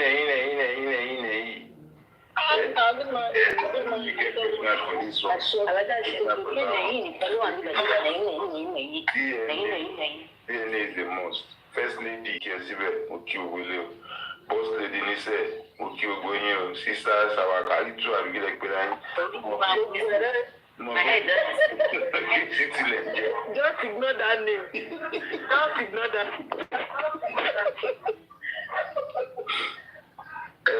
Comment section mo kí gbogbo yín o. Pípọ̀ ọ̀gá àwọn ọmọ kékeré àbí sister commenter. Ẹ kú ètò lágbọ́rọ̀ lọ́hùn orúkọ tí wọ́n gbà ó jẹun. Orúkọ tá jẹun nígbà wa. Àmì o Jésù. Àmì Kristi. Àmì Ọlọ́run. TikTok street tó bá ní hypertension àbórí àwà 65% ọmọ òrókòdó sọ fún wọn lánàá pé wọ́n ní kí n máa tó gbé ìdájì early morning 5 a.m. ó máa ń ta wọ́n ní sẹ́ẹ̀tì brain wọn. Àwọn ṣe wọn because wọ́n gbọ́ pé problem wọn fi bá wọn lórí TikTok. They don't even know you from anywhere. Wọ́n tẹ mọ̀ yín wọn mọ wíwá wọn kò wá sórí TikTok. Àwọn ti ṣe nílòdì olùmọ̀ọ́. Àwọn ló mọ gbogbo ẹ̀. Àwọn ló máa mọ gbogbo ẹ̀ bí ẹ̀yà kan gbowó kan ìkan ṣe kíní kan. Wọ́n ní evidence fún o. Ẹ ṣáà máa bì lọ́wọ́ wọn pé bring out your evidence. But the moment we keep quiet for them, they all think that maybe when you are quiet, you make consent. But when you cruise about things, that it means that you've done what they said you have done. No. It's because sometimes we are here to fight for justice for everybody.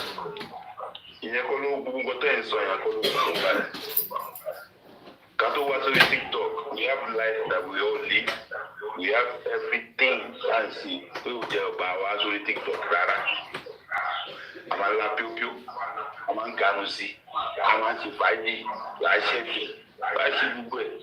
If you talk about the big, oh, Fembe, you will not go there. If you talk about the fair, Emma Loti Emma Loti inviting, I'll be only invited who like you, but don't shake it.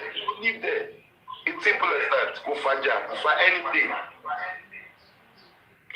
So ẹ ká protect mental health wa o gbogbo ala ní mental bá ṣe manage ẹ ló kọ yàtọ̀. That is the difference.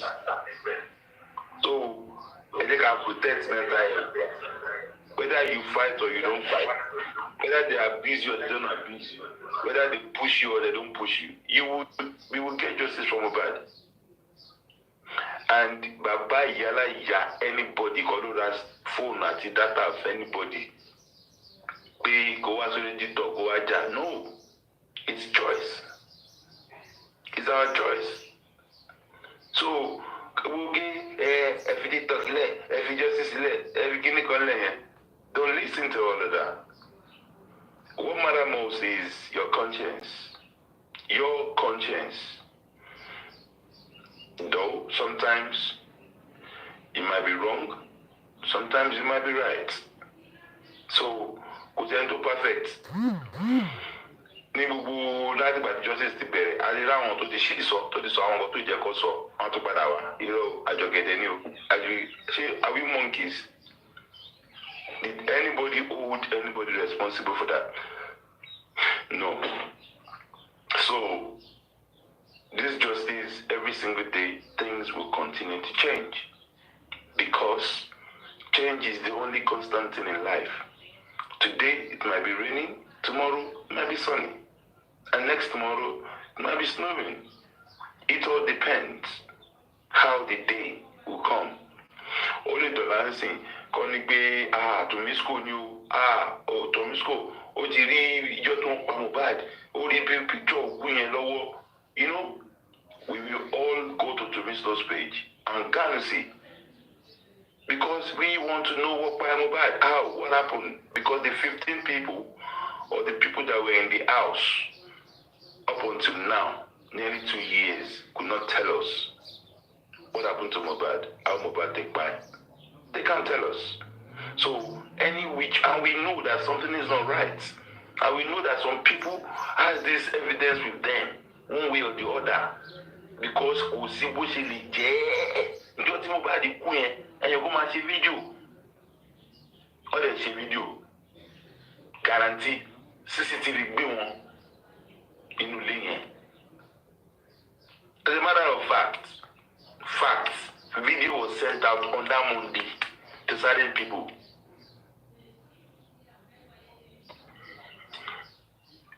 Video was sent out on that day to few people.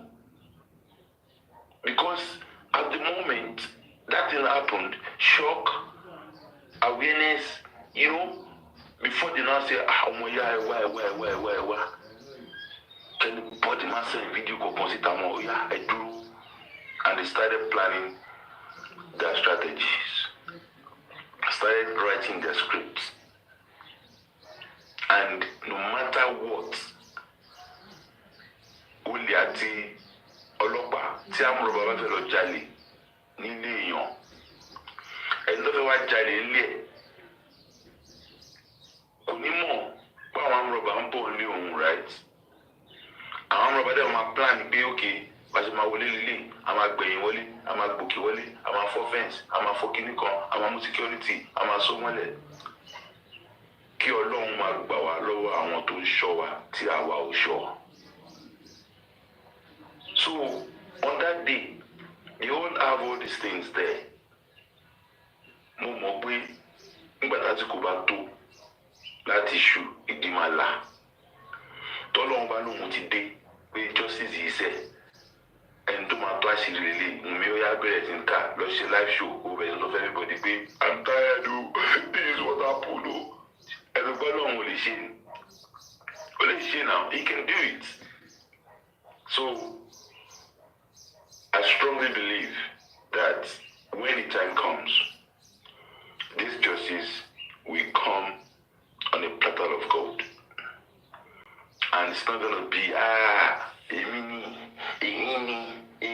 Emma will be a when they are doing their live show. You will see that a lot of people are claiming self-glory. Self-glory. Àfi mi Ọlọ́run nìkan lọ́ba tó ń jẹ́ èmi ni má ṣe bẹ̀rù ọba tó pọ̀ nígbà tí agbára ọba tó lè ṣe ohun gbogbo nínú ohun gbogbo kábíyèsí òun nìkan ni a máa fi yìn fún tabari justice for Mohbad òbá bóyá láti ní ìdọ́là kò fẹ́ fún bẹ́ẹ̀ tó fún ẹ̀fẹ́ bẹ́ẹ̀ látọ̀lá lọ́túnla kò parọ́ mọ́ àwọn èèyàn it will not stop justice for Mohbad. Everybody should search their conscience. Your conscience is what made you who you are. Nítorí pé tí a bá tilẹ̀kùn mọ́rí, igun mẹ́rẹ̀ẹ̀rin àná.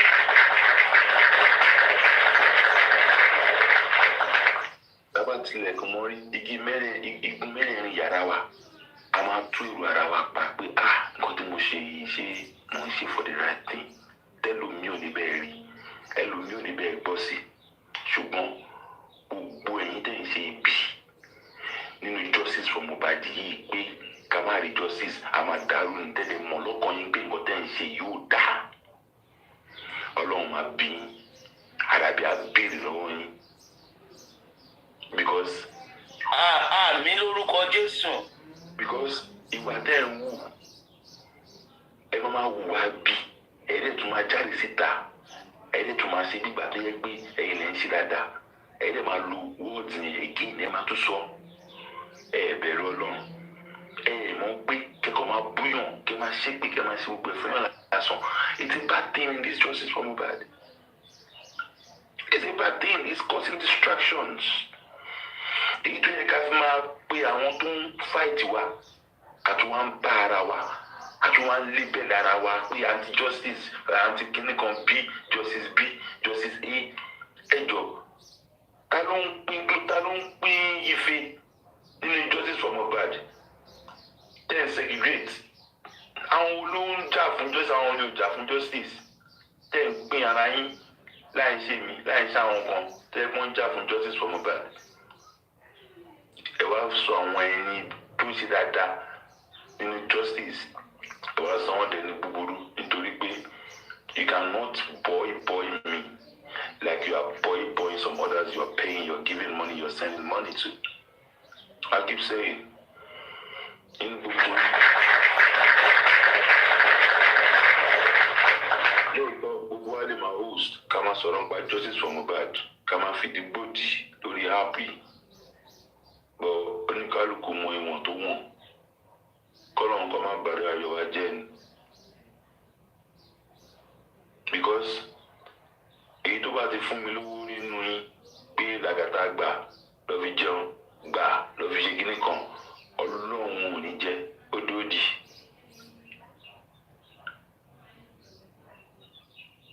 Ẹ̀yin kan kẹ̀dẹ̀ rí àwọn tẹ́yìn bá ti feel gbẹ̀yìn like wọ́n á ṣe nǹkan tí ó dáa ẹ máa fọwọ́ bò wọ́n ẹ máa paná ẹ̀.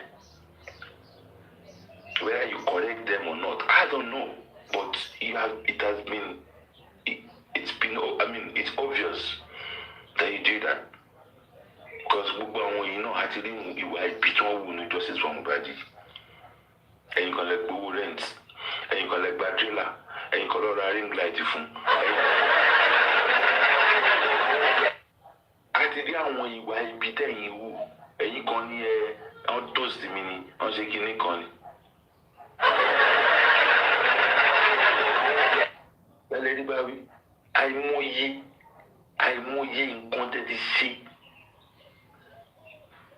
tẹ́wà lára àwọn bàbá ẹ̀dùn máa parọ́ làkàtà lòun blọ́ọ̀kì bàbá mo ti blọ́ọ̀kì bàbá ẹ̀ ṣe àwọn wá gbogbo ọ̀nà láti fi sọ̀rọ̀ lẹ́nu. Àwọn tó yẹ pé òun fẹ́ báyọ̀ jà ẹ̀ wọn ló máa bá wọn wẹ́yìn ó ṣe wọn bá ẹ̀ka bú ẹ̀ka dragi ẹ̀ka sígbà ẹ̀ka ṣàwọ̀ ẹ̀jọ̀ ta ní dragi yìí ta ló help. What is the meaning of dragging? Is dragging going to pay my bill? Lagata, please help me tell them. Lagata, tell them more. Let them hear. Louder. Is dragging going to pay my bills? Is dragging going to reduce my size? Is dragging going to make me not you know, dragging me.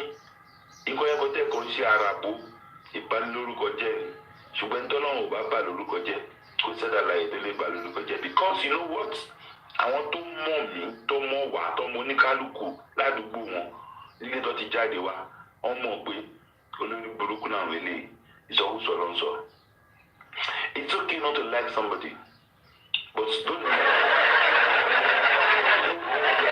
lie on them. Don't because àwọn orí kan wà tí èèyàn jẹ́ láíláí. Àwọn orí yẹn wà bẹ́ẹ̀ nítorí pé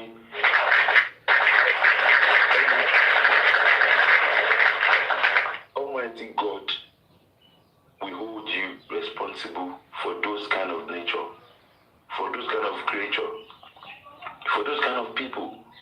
Tó yẹ pé ẹlẹ́dàá wọn ló máa ń jà fún wọn. Tó bá wá bẹ̀rẹ̀ sí dé tó ṣí láṣọ wò, wọ́n máa gbé dùgbàdùgbàdùgbà káàkiri. Wọ́n ní orí bàbá ẹ lé o, ẹ bá wà bẹ́ẹ̀ lọ bẹ́ẹ̀. It will be too late for you to come and apologize because you've been blocked.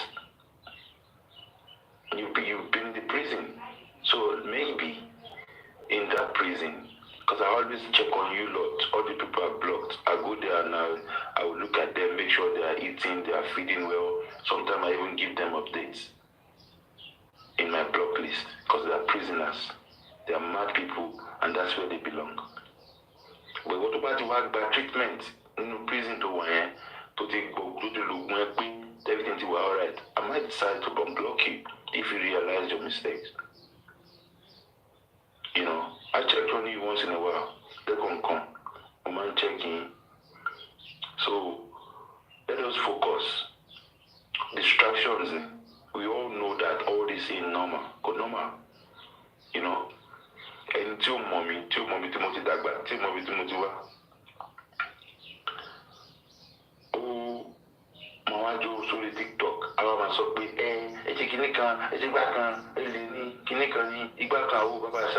say, we see camera down, and so fucking what? See camera down, look bad. I be camera up, look bad. And the bad near a momenta, a visitor, ever me blue way, but if you must hook up. Àwọn tó rò kó dó láti jọ yìí ẹ pè mí ẹ patronize me. Mo máa ń ṣe short stay, long stay and overnight. Owó mi ò service wa ò dẹ̀ wọ́n, ó depend. Tọ́ba bẹ́ẹ̀ ká lá plate ẹ máa san extra. Tọ́ba bẹ́ẹ̀ ká ṣe oríṣiríṣi ẹ máa san extra. Kò wọ́n jù. Ẹ patronize me. Lọ́kàtà hook up máa tó bẹ̀rẹ̀ life yẹn. Ẹ máa ṣe booking. Lọ́wọ́ ká travel, àwọn wá sí Canada, àwọn wá sí and lọ sí everywhere.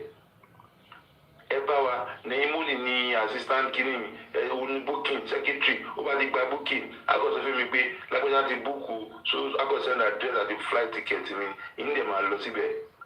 Adé gbé yín débẹ̀, bí àyẹ̀ ló pa Mohbad. Ẹgbẹ́ káwọn tó wà lọ́jọ́ ṣàpẹ̀sì nígbà káwọn yẹn kọ́kọ́ tiẹ̀ ní ìdẹ̀nà. Ibikíbi tó bá wà kọ́ tiẹ̀ Wọ́n ti London. Ẹ̀kọ́ sábà tó wà London ìlú. You come out and say, hey, put your camera down. I got that. And so fucking what? I'm an adult. I am an adult. To buy give me to pay for me. That way we not live for 11. I'm a book appointment. I'm a so what? You go to Mohbad near. I've been to TikTok. We are in a church. I mean, we did.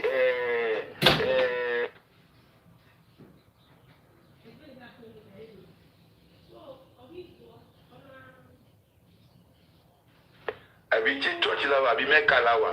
To yẹ pé we have to be saints. Check it. I don't bear justice for Mohbad. We don't have life that we live. We go club.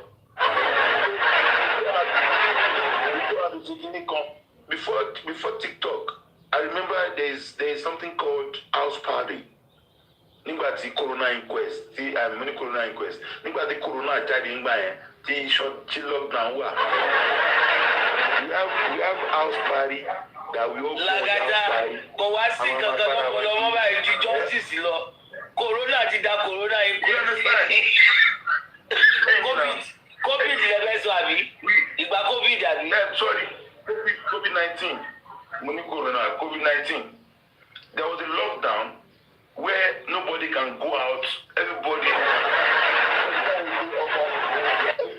go at any time. Everybody go on cool on.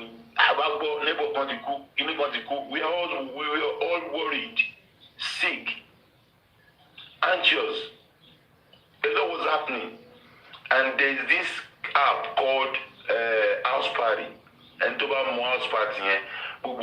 house party. A máa meet àwọn èèyàn, gbogbo a máa pàdé ara wa, a máa meet níbẹ̀. Ó jẹ́ èdè ìdàkú tó kú, òun àdínkù lè dè. So ṣé fàájì ara ẹ̀ òun àdínkù lè dé? Ó yá ṣé fàájì ara ẹ̀ everybody gbanu sí lọ ni. Tẹ́ bá ti rúra yín báyìí lórí fídíò, tẹ́ bá ti wò pé ó ta, carry go. So inside this justice for Mohbad, ẹ wá sọ the abomination like say ẹ mọ iye àwọn èèyàn tó ti dúró àwọn lórí app yìí àbí ẹ̀ wọ́n yìí ṣé mọ iye àwọn èèyàn tó ti fọ́ra wọn lórí ṣé mọ iye àwọn èèyàn tó ti. Àgàtà ìyàwó pásítọ̀ ló ní pláfọ̀mù. Kò sí wàhálà pásítọ̀ ẹ má dá sí olóko ráìdọ̀. Ìyàwó pásítọ̀ tó já. Ìyàwó pásítọ̀ tó já. Láti ló já o. Ìyàwó láti ló já o. Ẹ̀jẹ̀ wá sọ́dún ogun. Tí ó máa ń ṣe pé àwọn lórí burúkú tí wọn ò gbọ́n tí wọn ò dàgbà. Ẹ sọ kámẹ́rà dá òdògùn ìdílé kí ló dé. You adults consented to have something. They reach an agreement to have something together, and one party will now come on social media on Black Cap to come and bring it out there. That's nonsense. That's kids in Papayano's voice. They're kids. They're all kids. Sure. You know? So, to ta, you know, mean be kò wá sórí justice for Mohbad, kò má wá sóòótọ́. No. Kò mí. So, ẹ máa wá pé ẹ ṣàbẹ̀ bá ní lórúkọ jẹ́ olóyún fẹ́yàn kan wọ́n rí pẹ̀lú bàbá Mohbad ó bá sùn ó ṣe kíní kan. And so what? Ṣé ọkọ tí kíní là ń ṣe mí báyìí? Tẹ́ pé you are caged, you can't do anything other than to wake up in the morning, TikTok. In the afternoon, TikTok. In the night, TikTok. Ẹ fẹ́ pa wá ni. So, you know, káwọn èèyàn má dà, káwọn èèyàn má túraká. It's not done like that. Òjò rárá. Lagata, ẹ kúkú declare every Friday night now. I'm declare every Friday night. Ẹ máa gbé dábàbọ̀ tó wá ṣe ẹ máa káwọn ará. Ó ṣe pàtàkì bọ̀tà wá bá wà ń ṣòro. Mọ́mí ẹ wo nǹkan Táyọ̀ fẹ́. Mọ́mí ṣe ti rí nǹkan Táyọ̀ fẹ́ kọ sísàlẹ̀. Me don get belle and na justice I wan name the baby. Ọmọ yìí sẹ́. Wọ́n náà máa wà ní ìṣòro tiwọn. Bẹ́ẹ̀ bá wà ń ṣòro àwọn guys wà ní club.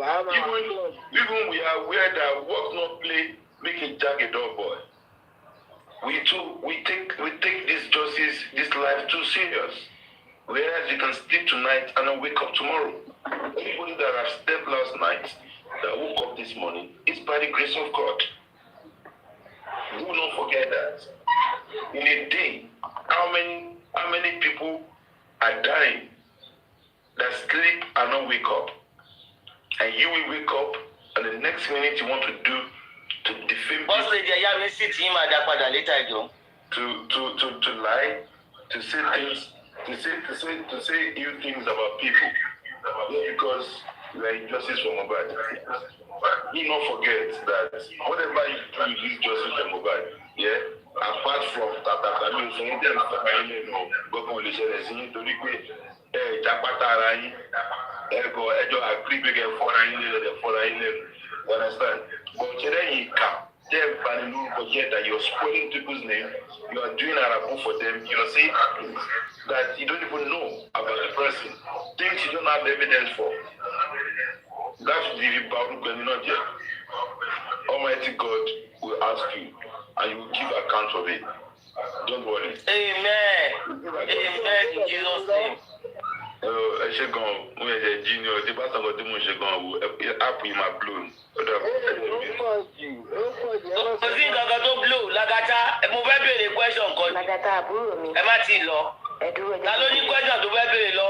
Nǹkan tí mo fẹ́ béèrè ni pé Lagata wọ́n náà sọ pé ẹ mọ̀ ń pa 35 million tó disappear ní Access Bank. Ó ti ṣàlàyé lọ́dọ̀ àwọn táwọn òyìn pọ̀ ó ti ṣàlàyé lọ́dọ̀ Papayano lánàá ẹni tí ò bá ti gbọ́ kó lọ rìkọ́ọ̀dù lọ́wọ́ rìkọ́ọ̀dù lọ́dọ̀ Papayano. Bẹ́ẹ̀ wà ló yẹ Babe, I don't hear. I won't hear from my brother. Wọ́n ti sọ lánàá wípé even owó yẹn ò kì í ṣe 35 million pé 30 million ní pé wọ́n rà láti sílẹ̀. Blogger yẹn onírọ́ ni blogger yẹn. Yẹ ká fi. Báyọ̀ ló ti mọ̀ pé onírọ́ nìyẹn. Make everybody rest at this point. Nǹkan tó ṣẹlẹ̀ mà ní pé owó yẹn ní 35 million. Èèyàn kan ló fẹ́ kó òun fẹ́ sùn bàbá fún fẹ́ bí ẹ̀ gbé bàbá. And I was close to bàbá, very close. Mo bẹ̀ wọ́n pé àkàkíyè ti ti kẹ̀. Mo lè pé bàbá, mo lè pé bàbá ìwà náà pé bàbá mo fọ́ o. Wọ́n dẹ̀ ní kò jọ nǹkan kan bẹ́ẹ̀, you understand? Ó máa tẹ́ ní ẹ̀jẹ̀ máa ń sọ̀rọ̀ dáadáa. Ó máa ń pè mí dáadáa ní òbí bá mi sọ̀rọ̀. Voice note wà níbí lóríṣiríṣiríṣi, message wà níbí. But ìjọ tó bá tún jáde, mo ti sọ fún ìjọ tó bá tún jáde, ó tún dárúkọ mi. And I will play all voice notes and I will display all our chats. Bí mo ṣe kọ, bó ṣe máa lo TikTok, nígbà tó dé orí TikTok, kíníkan, you know. So owó náà ti bú bàbá rí náà. Ká tó di pé kíní, ó bú bàbá tí mi ò dẹ̀ wò pé ta lè lè tó, you know. And later on, you change. So I know to buy no, oníkálùkù I understand pé what they have to do. And once you have done something wrong, Lagata, ẹ mute kẹ gbọ́, mo ní proof ebú yẹn níbí. No, mo ní check it. Láti play, no. Need anybody more. So, if you ever pé as a blogger that is fighting for justice for Mohbad, nǹkan bàbá yìí ni wọ́n sọ pé ọ̀nà fẹ́ gbé bàbá pé kó jọ pé báwo la ṣe fẹ́ ṣe báyìí oníta ló sọ bẹ́ẹ̀ múlẹ̀ ní báyìí oníṣẹ́ wá dáhùn lóhùn oníṣẹ́ ní ẹ̀kún tí èmi náà ti bèrè proof bẹ́ẹ̀ni ọlọ́run máa send the proof sí mi gbọ́dọ̀ la kò send ẹ̀ sí mi so therefore I don't believe in what I don't have evidence for and it was not from a bad side it was just for a call that okay let us let nǹkan bàbá ẹnu gbọ́ anything tí bá gbọ́n pa bàbá bí ṣe máa ń tara mọ́ nìyẹn nígbà tí Abuja ń jọ sí náà bí mo ṣe tara mọ́ nìyẹn. Because the man is vulnerable, he needs help, he needs a good people that can advise him around him, you know. And ever since they've tried to chase people that were good to him, away from him. Look at what is happening. But ẹ bá mi give ti Lagata now, ẹyin tèmi, ẹ give ti Lagata bá mi, àlejò ńlá la ní. Ọlọ́run àgbà àkóso nínú ayé alágbọ̀rọ̀ lọ́run tó yẹ pé kò sí bó ṣe lè jẹ́ ìwà ṣe bí kò ní bò ó kọ́ lè cover díẹ̀ for some times but tó bá yá ẹ̀sìn wọn ló máa jáde àdéjọ́ máa wà níbà ẹni ikú nípa àkọ́kọ́ ní gbogbo wa ẹni tó ń sòótọ́ àmì Jésù àmì parọ́ a máa rí gbogbo ẹ̀. Most of the things happening in this justice is as though. Ẹ tún wo ti ọ̀rọ̀ ṣẹ́rí ti májèsà ẹ̀ ọ̀rọ̀ èyí gbèsè yẹn tí ẹ wà lẹ́gbẹ̀ẹ́. Ẹ wo lárí kókò náà tí Mr. Yomi sọ náà. Ìyẹn ló sì fúnra rẹ̀ ló fọwọ́ rẹ̀ wá wàhálà jókòó jẹ́jẹ́ ó dẹ̀ ló fọwọ́ rẹ̀ fà á. Wàhálà yẹn wá dé tán sìn ó wá ń sá kiri. Ó wá ń sá kiri. It's just crazy so that a kò ní láti mọ̀ pé we have to be calm. Tọ́ba sọ ọ̀gbọ̀n fún yàn pa èèyàn ẹjọ́ ẹni kan sọ fún yín kí ni evidence tó ní pa ẹni. Let them come and tell you. For a moment you start telling them that, they will run away from you. They will not come and talk to you again. And to put that for an evidence, just water it down. There's no point. Because this is what these people do. They will come to a live show now. Mami Monjola, how are you, man? They will greet you. But when they go to platform where they are defaming your name, go and look at the comment section. Aláwọ̀ èèyàn olùsíní alábòsíní wíìrì wọ́n dẹ̀ tó wá kí. ẹ má dá wọn lóhùn àwọn ìka. wọ́n tó wá kí ní comment nínú inbox yín Lagata good morning o I've not eaten 2 days please I need money I've used my money to buy data for justice for Mohbad kíni kan ṣàánú ẹ wò pé òkè bóyá gbà ìgbà míì tẹ ẹ ní tètè rí mẹ́sẹ̀gì yẹn. Lagata, I can't come live again. Why? My ring lights are spoiled. I need a new ring light. Okay, how much is ring light? 80,000. Okay, ring light. Want to ring light? Want to have a bunyo? Want to have a bunyo? Like you need come. Want to have a sharabu? You know, we are all people. In different ways. Àwọn kan náà wà jẹ́ pé morúkọ wọn lójú wọn ní àwọn lẹ́bí wọn lára àwọn adá máa gbó bí ajá ni àwọn ọ̀dẹ̀ lójú Ade máa dárúkọ yín Lagatan common Lagata Lagatan ni ẹni weird ọ lè máa sọ̀rọ̀ kọ́ máa analyse nǹkan àbí kọ́ máa play agọ́dìdì Lagata ló ṣe mọ Lagata ẹni òun ló fà jẹ́ you know just crazy ṣí kámẹ́rà kó yí ká tiẹ̀ bọ́ pé ókè máa dáríjì ẹ̀ tó bá ṣí kámẹ́rà ṣùgbọ́n sórí ìyá mi tó bú yẹn ó máa padà fà ẹ́ lọ síbi tó wàá rí o ò bá mú aláwo kó mọ́ tó wàá ríran wò máa sọ fún ẹ pé nígbà tó wà láyé kan kò sẹ́ni tó bu kó tó mú jẹ rí torí máa treat fọkọ̀ gan ni torí owó kò ṣojú ẹ kíkọ́ mọ orúkọ ẹ kò máa wá sórí because you want to talk ẹ kò wá ẹ kò máa sọ jargons ẹ máa parọ́ irú oríṣiríṣi wọ́n tún lọ ẹ wo ẹ yẹ ká protect ara wa just on body because a lot is happening now. They have names of the hosts they want to bring down.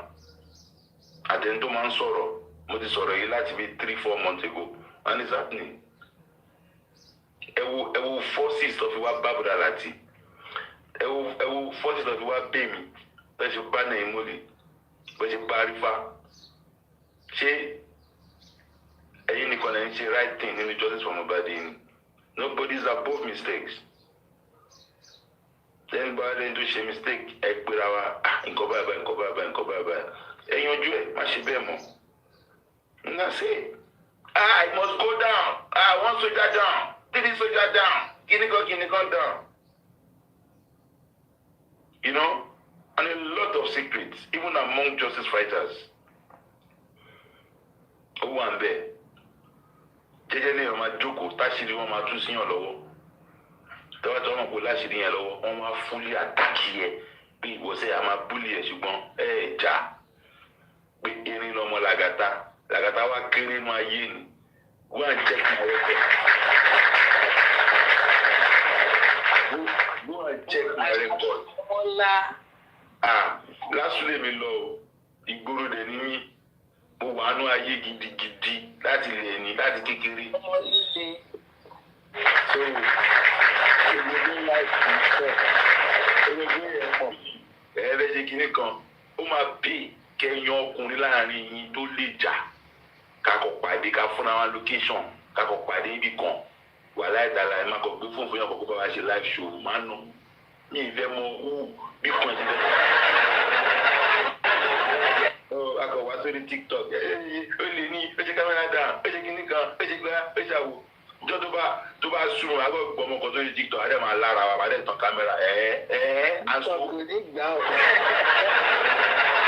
àǹtó wọ̀. Àwọn ìtọ́gbọ́ wa bá kàkà tiẹ̀. Àǹtó wọ̀. Làgbàtà ní gbòòrò bá dàrú. Àbí you don't understand ṣé nǹkan tí ó pa Mohbad ní ṣé mo sọ fún yín pé pope ni mí ni àbí mo sọ fún yín pé ṣé okay ṣé na man wey I come dey like make I no like woman. Ẹjọ́ ẹ̀ka máa ṣe dẹ́dẹ́ mi àwọ̀ because oníkálukú wá sórí justice láti wá jà fún justice ni ìwọ kọ́ ló máa sọ fún mi pé anti-justice bí ni mí ìwọ kọ́ ló máa sọ fún mi pé mi ò jà fún justice kí ẹ̀rí ọkàn mi àti ẹ̀rọ ọkàn oníkálukú kó máa judge wọn lọ nínú justice for Mohbad yìí. Ẹ ṣe kan jàre ìyá mi ẹ jẹ́ mute mo fẹ́ tàǹbà. Ó pọ̀ Lagata ti fà á. Lọ́sàkílẹ̀ ti parí ọ̀rọ̀. Tàtàtà káwọn tó ti gbà. Tàtàtà káwọn tó ti gbà ọlọ́gbọ́n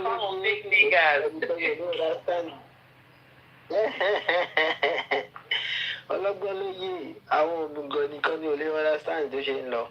Ṣẹ́rí lẹ́mọ́lì óyá Lagata ti wọ́n ti pause for you. Óyá kàmúyà bí o. Mọ̀mílà compliment àyànfẹ́ mi. Bonjour ma. Bonjour. Good morning ma. Ẹ káàárọ̀.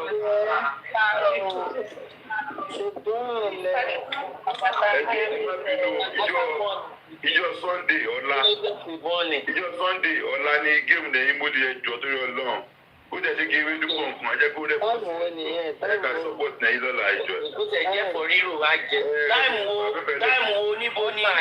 Lórí platform bàbá ẹ̀ a máa ṣí ẹjọ́ ẹgbẹ́ wa support on that day. Ẹjẹ́ ká máa táìmù. Ẹjọ́ mà. Ẹgbọ́n táìmù wo ni táìmù? Lẹ́yìn mo lè. Kábí fi wọn lé igi ewé Igi ẹ̀fọ́ rírò. It is 7 Nigeria time to 9 o'clock. Nigeria time 7 to 9. 7 to 9. 7 p.m. Ẹjọ́ 7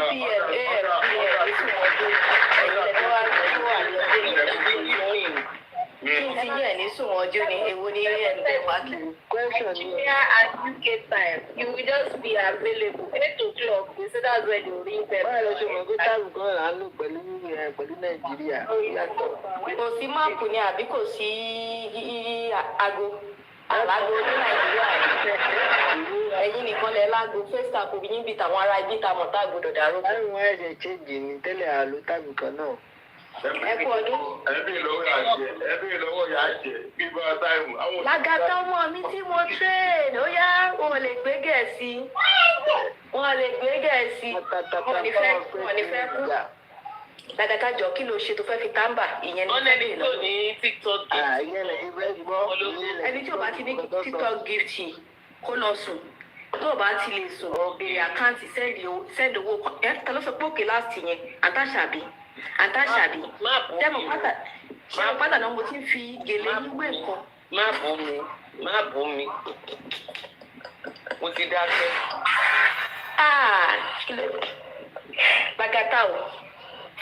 Bàgàtà jẹ́ ti tábà tán.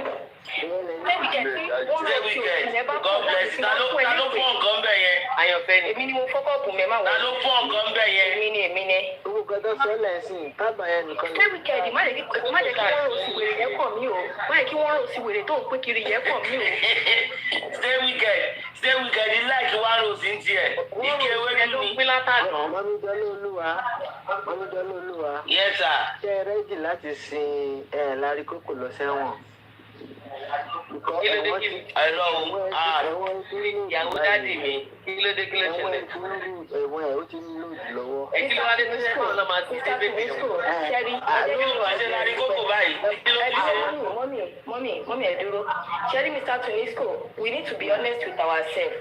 Ṣẹ́rẹ́ yìí gangan ẹ pẹ̀lú àwọn tó máa ń jẹ́ kí wọ́n drag Yomi. It is not in every conversation. Lẹ́ni láti kí Yomi bọnú ẹ̀. Lẹ́ni láti máa kí bọnú ẹ̀ pé bẹ́ẹ̀ ni kinní kan ṣe fún Yomi bẹ́ẹ̀ ni kinní. Ẹ má máa ṣe kí ṣe gbogbo ọ̀rọ̀ lèèyàn máa fèsì sí. Kí ṣe gbogbo èèyàn kí ṣe gbogbo ẹja tó bá gbọ́. Ìdí kinní kó tó sọ̀rọ̀ méjì délé ẹ ti ti Yomi sí. Kó tó sọ̀rọ̀ méjì tí Yomi bá padà wá ṣe ìwọ̀ tí Ẹ̀yin kò lè kí lè ní fẹ́ǹsì wọn bí kò sábò ní padà káwọn náà. ó ti tó. Agbára yóò kò padà ń káwọn náà lọ́ bá kàn fọ̀ Yomi. Lárí Kókò ni mò ń dárúkọ mi ò dárúkọ Yomi báyìí. Ní wọ́n kàn sọ ló sọ mọ́rọ̀. Ní wọ́n tó kọ́ sọ nígbà tí Làgàtà náà sọ̀rọ̀ wípé bẹ́ẹ̀ náà ni Lárí Kókò ṣe fún Yomi kinní kan. Kúrò dé ìdárúkọ Yomi rárá mẹ́. Ẹ ti dá ṣé kí n dá padà mọ́mí ẹ̀rí play show yìí fún wa. Ìpínsẹ̀ ò ní dátà mọ́. Màá ṣe dátà fún yín tó bá yẹ pé tì yẹn ni. Ọlọ́run ò tí fìyà jẹ wá tó yẹn. A kì í wá bíbá my brother Làgàtà. New York, ó yá Naimoli, can we have you? Àbí àyànfẹ́ ló kọ́ fẹ́ gbé wa débẹ̀.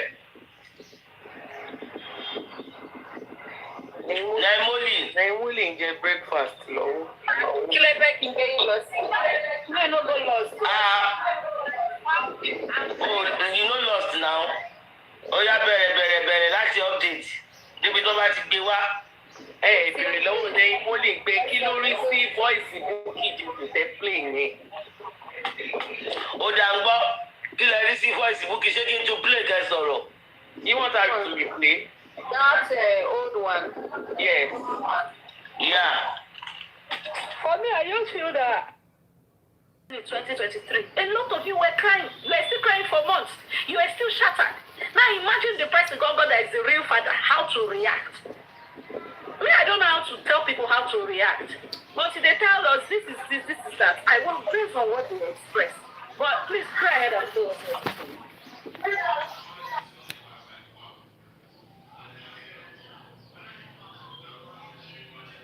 Mommy, are you ready? Mommy. Okay. Monday, when I was on bike. When I was texting me that I'm on the island, that I need my bag. And she said, please don't call me for now. So I text her again, and I'm like, don't call me for now. When I reach my brother's apartment, so they will say. So I was not like,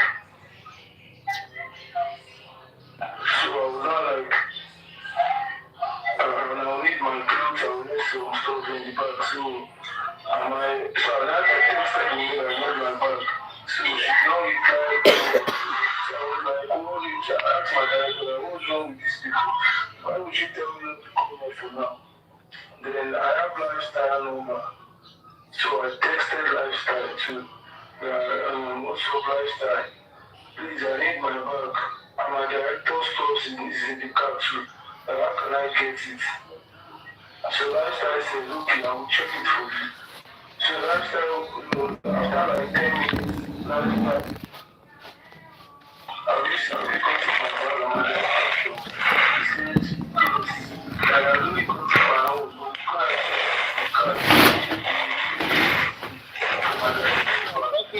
Tókè ní yẹn dáadáa mà. Ẹ ń pariwo nǹkan kan crack níbẹ̀ yẹn ẹ jẹ́ ká gbọ́ nǹkan tẹ̀ ń pè. And again, oh sorry, volume yẹn ò lọ sókè dáadáa mà. Okay. That was around maybe 3 or something. So, because I don't really check the time, but it was around afternoon. So I was like, okay, I told him that you should let me send you through dispatch. Then he said, okay, I should call him back. That he wants to order for dispatch. Then I sent the address of the apartment I sent the address to him. Then he said, I'm not even scared of anything. Because I don't expect that I'm in security, so you can't just call me and say you want to attack me. Because I don't even believe anything is going on in the house. I don't believe it's a woman who will call me and will settle things out. So that's what I don't believe. I don't know there's something else going on there. So I text lifestyle was like, okay, fine boy, I'm going I've seen one dispatch, he's on his way. I waited for like 20 minutes. Then I texted, I don't receive any call from any dispatch. Then he said he has left the house. I said, why will you leave the house without telling me? You know I need my bag, how will I get it? Then he said his mom called him, so he gave me an excuse that he's going to sue me. Then I said, okay, now who is in the house?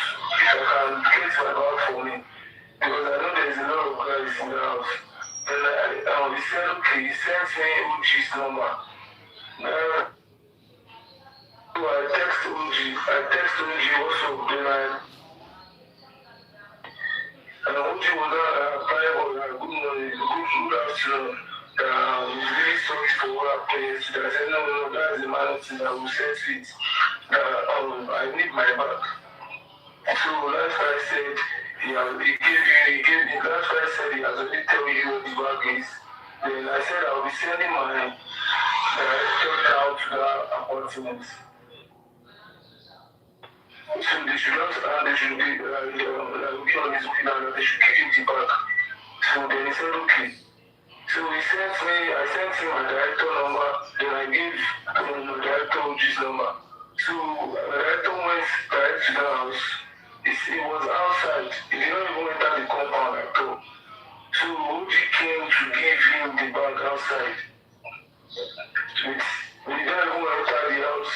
So immediately when he gets the bags, he turned the same one that took him there is the same one that brought him back to the apartment I was. So getting to where I am, then I asked him also that he said it's traffic, and I said okay. Okay, then I checked the bag, I saw my Quran, I saw my passport, I saw my clothes, and I said, okay, then I changed to what I need. Then I asked him also, did you see my bag? He said, no, they did not enter the house. After they gave him the bag. said he saw them playing table tennis in the compound. He said he saw Adura and one guy also playing table tennis in the compound. That was what he no problem. Then I just focused on Adura's birthday. I apologized to everyone that was there and explained what happened to them because most of everyone that was there was our childhood friend. So they said, you are Mubasha, tomorrow now we'll see you guys together. So we just end the conversation there and continue the party. So it was now after the party on Monday, we went back to Ikorodu on Tuesday morning, very early. So we were so tired, so we now went to one of our niggas' apartments when we get to Ikorodu. So I said, I'm tired. After eating, I said, I'm tired. I want to go and rest. Then I went inside one day and I lied down there. I slept over. It was raining that day, heavily. So I just went straight to one room. I was sleeping. It was where I was. My phone is switched off. For you to know how tired I am, I can't even plug it because I'm so tired. After the birthday, after the Sunday drama, Monday I went to have fun with my brothers and friends. Tuesday long driving. So I just went inside and got and rest. So sleeping, I was sleeping when someone came to wake me up. My old manager and said, Prime boy, there is a news flying around that Mohbad is dead. And I said, leave me alone, Charlie. Why will you come and wake me up? So the next thing I was like, I was sleeping again. Then someone said, like, come back to sleep. Someone just come on, I'm serious. So I want to see the video. Then I heard a voice saying, Mohbad is dead. Then I jump up from my sleep and say, where is my phone? So checking my phone, I saw my phone is switched off. Then I pull on my phone like this. I saw thousands of messages. Prime is it true? Then I was confused. I was going on. What is the about? Charlie one. Someone I saw on Sunday that was fine. What was going on? People were really bad. So our friends started calling me both outside and inside the outside country and in Nigeria. Everyone started texting me, Prime, what's going on? Prime, is it true? Prime, what's going on? Then I said, okay. The next thing I did was I called his dad because I don't even believe that story. So I called his dad and I said, she told me, that is all. So I called him again. Like after 30 minutes, I got this to I was worried. Everyone of our friends were together. We drove down to our room straight immediately to go and check maybe the news is true. So and then he picked my call twice. Then the third time when I called him, he did not pick my call again. So the next thing I saw this text was saying, he fought with a friend, I'm jealous of him, but I beat him with jazz. That was the first stuff I saw when I did the video. Crying in the car, so that was when the trauma started. So, the key was not in, blah, blah, blah. Olórí ẹbí ni sẹ́. Olórí ẹbí yẹn máa bọ̀ lókè. Olórí ẹbí ti ya. John went upstairs and take something. They just jammed the door was jammed. So they were not trying to open the door. Everybody was talking, they were just gisting. So we now saw them. Akilu said, I don't jam on what happened. And they said the keys inside, they should something like that. So I said, they should have maybe knife or something like that. So I don't know. Don't interject this. Maybe screwdriver or something like that. So Mohbad just was trying, Mohbad was the one that opened the door. So then I was not saying that, I just find the boy, he would take cool and I was a carpenter. And then it was not like that. I was just, you understand, we were playing, but the door was jammed. So, but they later opened the door. Mohbad later opened the door. When it was later opened, was it locked? When you guys were leaving or just left unlocked? I don't know about Let me ask you one question. Mohbad ní ọlọ́dẹ, yes or no? Ọlọ́dẹ ní one state. I don't know. Okay, kò sọ́lọ́dẹ. Okay, fine. Kí Mohbad ní kú? Àwọn kan tún sọ story pé there was a coup that went to somebody's family.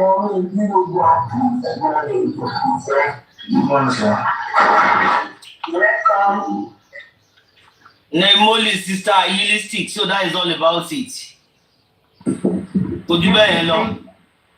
Yeah, but that's I think the one I still remember is not this current one, which was sometime last year when Prime Boy talked about his own, that he spoke to Baba and he heard the way Baba's voice was shaking, he was even feeling for Baba and all that. So if you even hear from Prime Boy, he was even saying that later he heard the narrative about him eating Mohbad. So they could have told Baba a funny story, not releasing identity at first, trying to cook up some kind of story. First, but Nemoli, let me take you back. Ìgbà tí Mohbad kú, was kí lorúkọ blogger to post pé he died of ear infection. That was the first narrative. Tí everybody kọ́kọ́ gbọ́. It was later they now changed it. Yes. So, and that could have been the story they gave Baba, that he went to the hospital. And that's why Baba rushed to the hospital.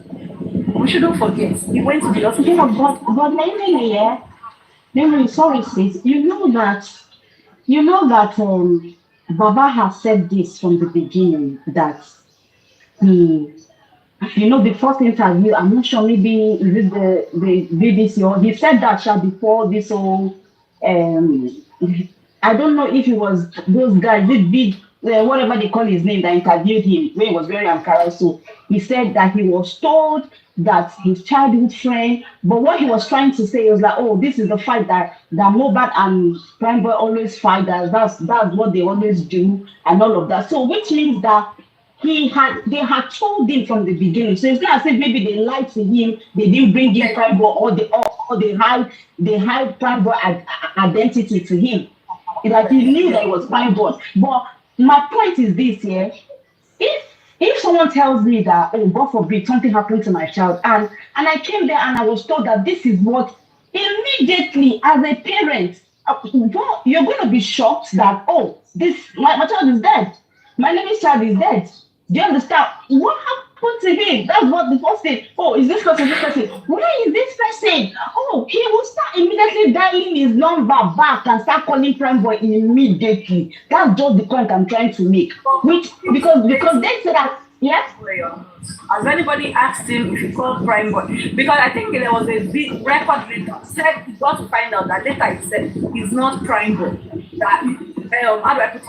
Like, it was based on the nurse's treatment, which a lot of people are looking at as nurse treatment, and I think that's why he must have just said that.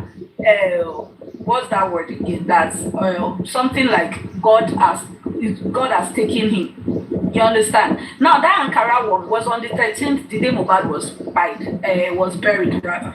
And that was where the day that they said Zomo, when all those people went to gather there, he was interviewed on that same day, 13th. So I agree with you that he must have heard the information. Oh, Prime Boy and Mohbad had the fight. While he was fighting, Mohbad punched the glass. It's not that Mohbad stabbed him. It's not that Prime Boy stabbed him. It's not that Prime Boy hit him. But Mohbad was one that hit the window. Now looking at it, Shishe. You understand? Mistake. And but then Molly, after that news, Obema Konje not pé o. Nemoli, Obema Konje not pé. First, Obema Konje, but are we sure it's Obema Konje they told Baba, or he punched the glass? Now, is Karimon's record I'll go for that. Yes, please. Now, Karimon's record was saying something about maybe the medicine interacted with Obema Konje, or there's something you should not take. So these people have already started cooking their narrative. Can I say something anymore? Okay, go ahead. Sorry, I just want to believe that the autopsy toxicology, private one, is going to give us the real truth. Exactly. Everything. That's what I'm hoping. Yeah, that's what I'm hoping that at the end of the day, this autopsy gives us closure, like tells us what actually happened to her. Because you see, I am of the belief that Baba knows exactly what happened to Mohbad. But you see, when he is now, we can clearly see that what they're telling us is not right.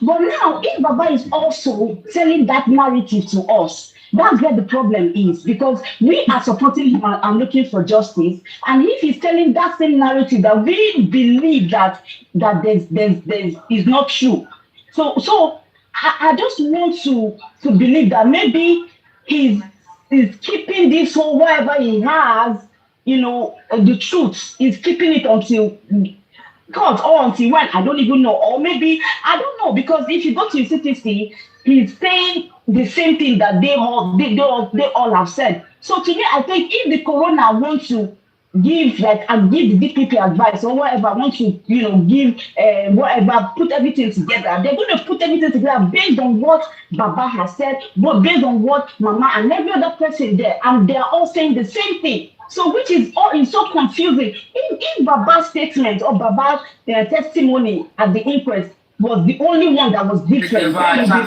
Yeah, if his testimony at the inquest is the only different narrative, the only different story, it's like is the one that is different from every other person, then I'll say, okay, yeah, Baba is on the right track. But Baba's testimony kind of like tallies with what every other person is saying. That's what is being confusing now. Yes, I can hear you say. Except if what? I don't want to believe that what they said is what actually happened. But except if that's what actually happens. Do you understand? I don't know. That's just what I sometimes think, because we want Baba to speak. Listen. Sorry, please. We want Baba to speak like he was there on Monday. You were never in that house on Monday. I was never in that house on Monday. We got to know about it later. Now, Baba giving his own testimony. Could it be his questions, were they based on when he heard it? Did they ask him that after this news had come out, did you further hear any other thing? I don't think that question was asked, because I was going to ask you a question concerning Prime and ask every other people. Now, Prime Boy says that he's been here when he put on his phone, because it's quite funny. His own phone too was switched off all through Monday to Tuesday. On the island, lights maybe where they lights lady, right? Now, after the whole party on Monday, is he saying he did not get any message from people in the house on Monday? When he switched on his phone on Tuesday, in the evening after news has broken out, is this saying that he never got an info or hint from anybody in the music industry, in the social life that in the social community where he belongs now, that Mohbad has died? If people could be trending, I keep saying that, if Twitter was trending earlier before Mohbad's death, before they announced that Mohbad have died, in short, even earlier before earlier before, what's that moment time again? 3:30 or PM they announced it. If people have been informed, how come?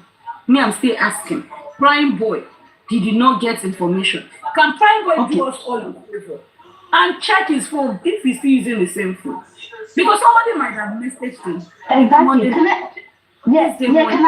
Can I answer that here? I want to be of the, because when I listened to the recent interview he did, or the recent question and answer on Supreme's platform, I can clearly say that Prime Boy have heard something. The way he was so persistent on getting any news from that house on that Monday, the way he was calling, He said it now when he first came out, even the interview with TVC when he was declared wanted.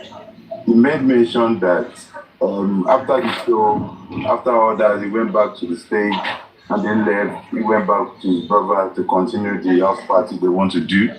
he said that it was people were calling him that his phone was dead, he was asleep, he was sleeping, that he just woke up, and there are so many phone calls and messages that are coming through his phone. You understand? And he said he didn't believe that person we are still saw like yesterday, you understand? Like what's happening, like blah blah blah blah blah blah. And that is when he spoke to a few people that told him that mobile is dead. I didn't believe it, and he has to call Baba. You understand? So no. That's Monday. You are giving two yeah. I'm giving. So he called Baba on Tuesday. On Monday was when he was calling everybody to get. Yeah, because he said that Monday he was sleeping, right? He said he received so many calls. No, not Monday. He said Tuesday. Tuesday he had gone back to Ikorodu. That was when he was sleeping and switched off his phone. But throughout Monday, he was trying to get his bag. Yeah. He was partying with his brother. Birthday. So and he was trying to reach these people to get his bag. And he messaged CPY about his bag. Yeah, it was Monday, so it was Tuesday. Then left to Ikorodu or something, and he slept off when he got maybe Ikorodu. Now later in the week, and his phone was switched off. So that one of call. If that fight between Wobad and Prime Boy allegedly at the Ikorodu after the show was a fight, then Prime Boy now messaged CY with the message that I read that Prime Boy displayed last time. That is not the response you would give to someone that just fought your husband, that injured your husband. Or that Exactly. Yeah, so that, at least, I mean, if somebody fights my friend now, and then we are in the same apartment, and the guy is messaging me that your husband, and I chatted you cannot question me. You cannot say, may I come, so that you tear me. Prime Boy, you will even be sarcastic and say, human nature, we want to hold it against him. Like, are you mad? Are you crazy? You will hear him sarcastic on what? On husband's by your husband being not sarcastic. Remember, like at the time. Yeah, you can't be happy now. And the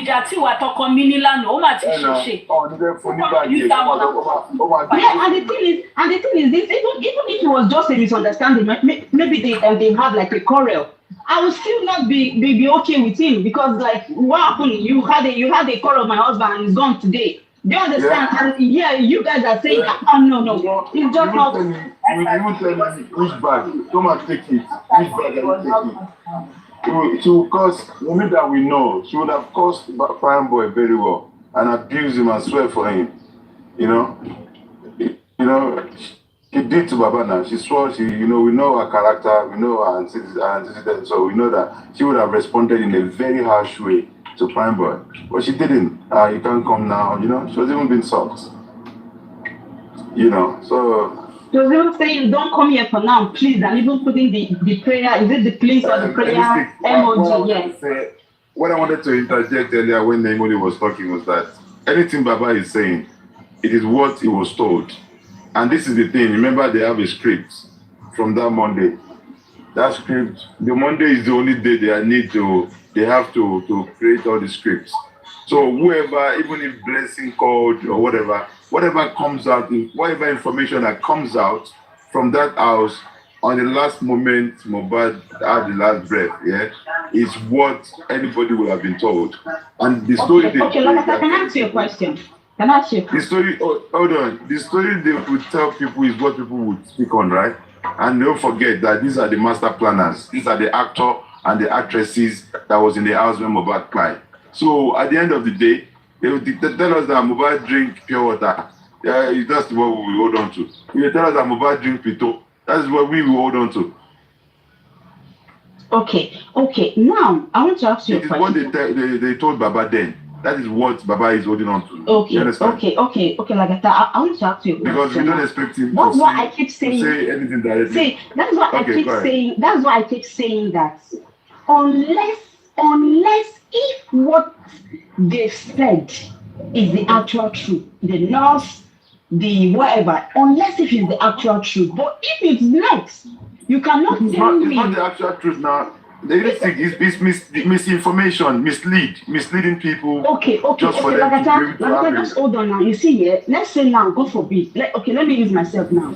God forbid, I have a son who is married, and my other child, my other son also lived in that house, and I was called by my daughter that so thing happened, and my daughter told me, "Oh, Baba, this is what happened."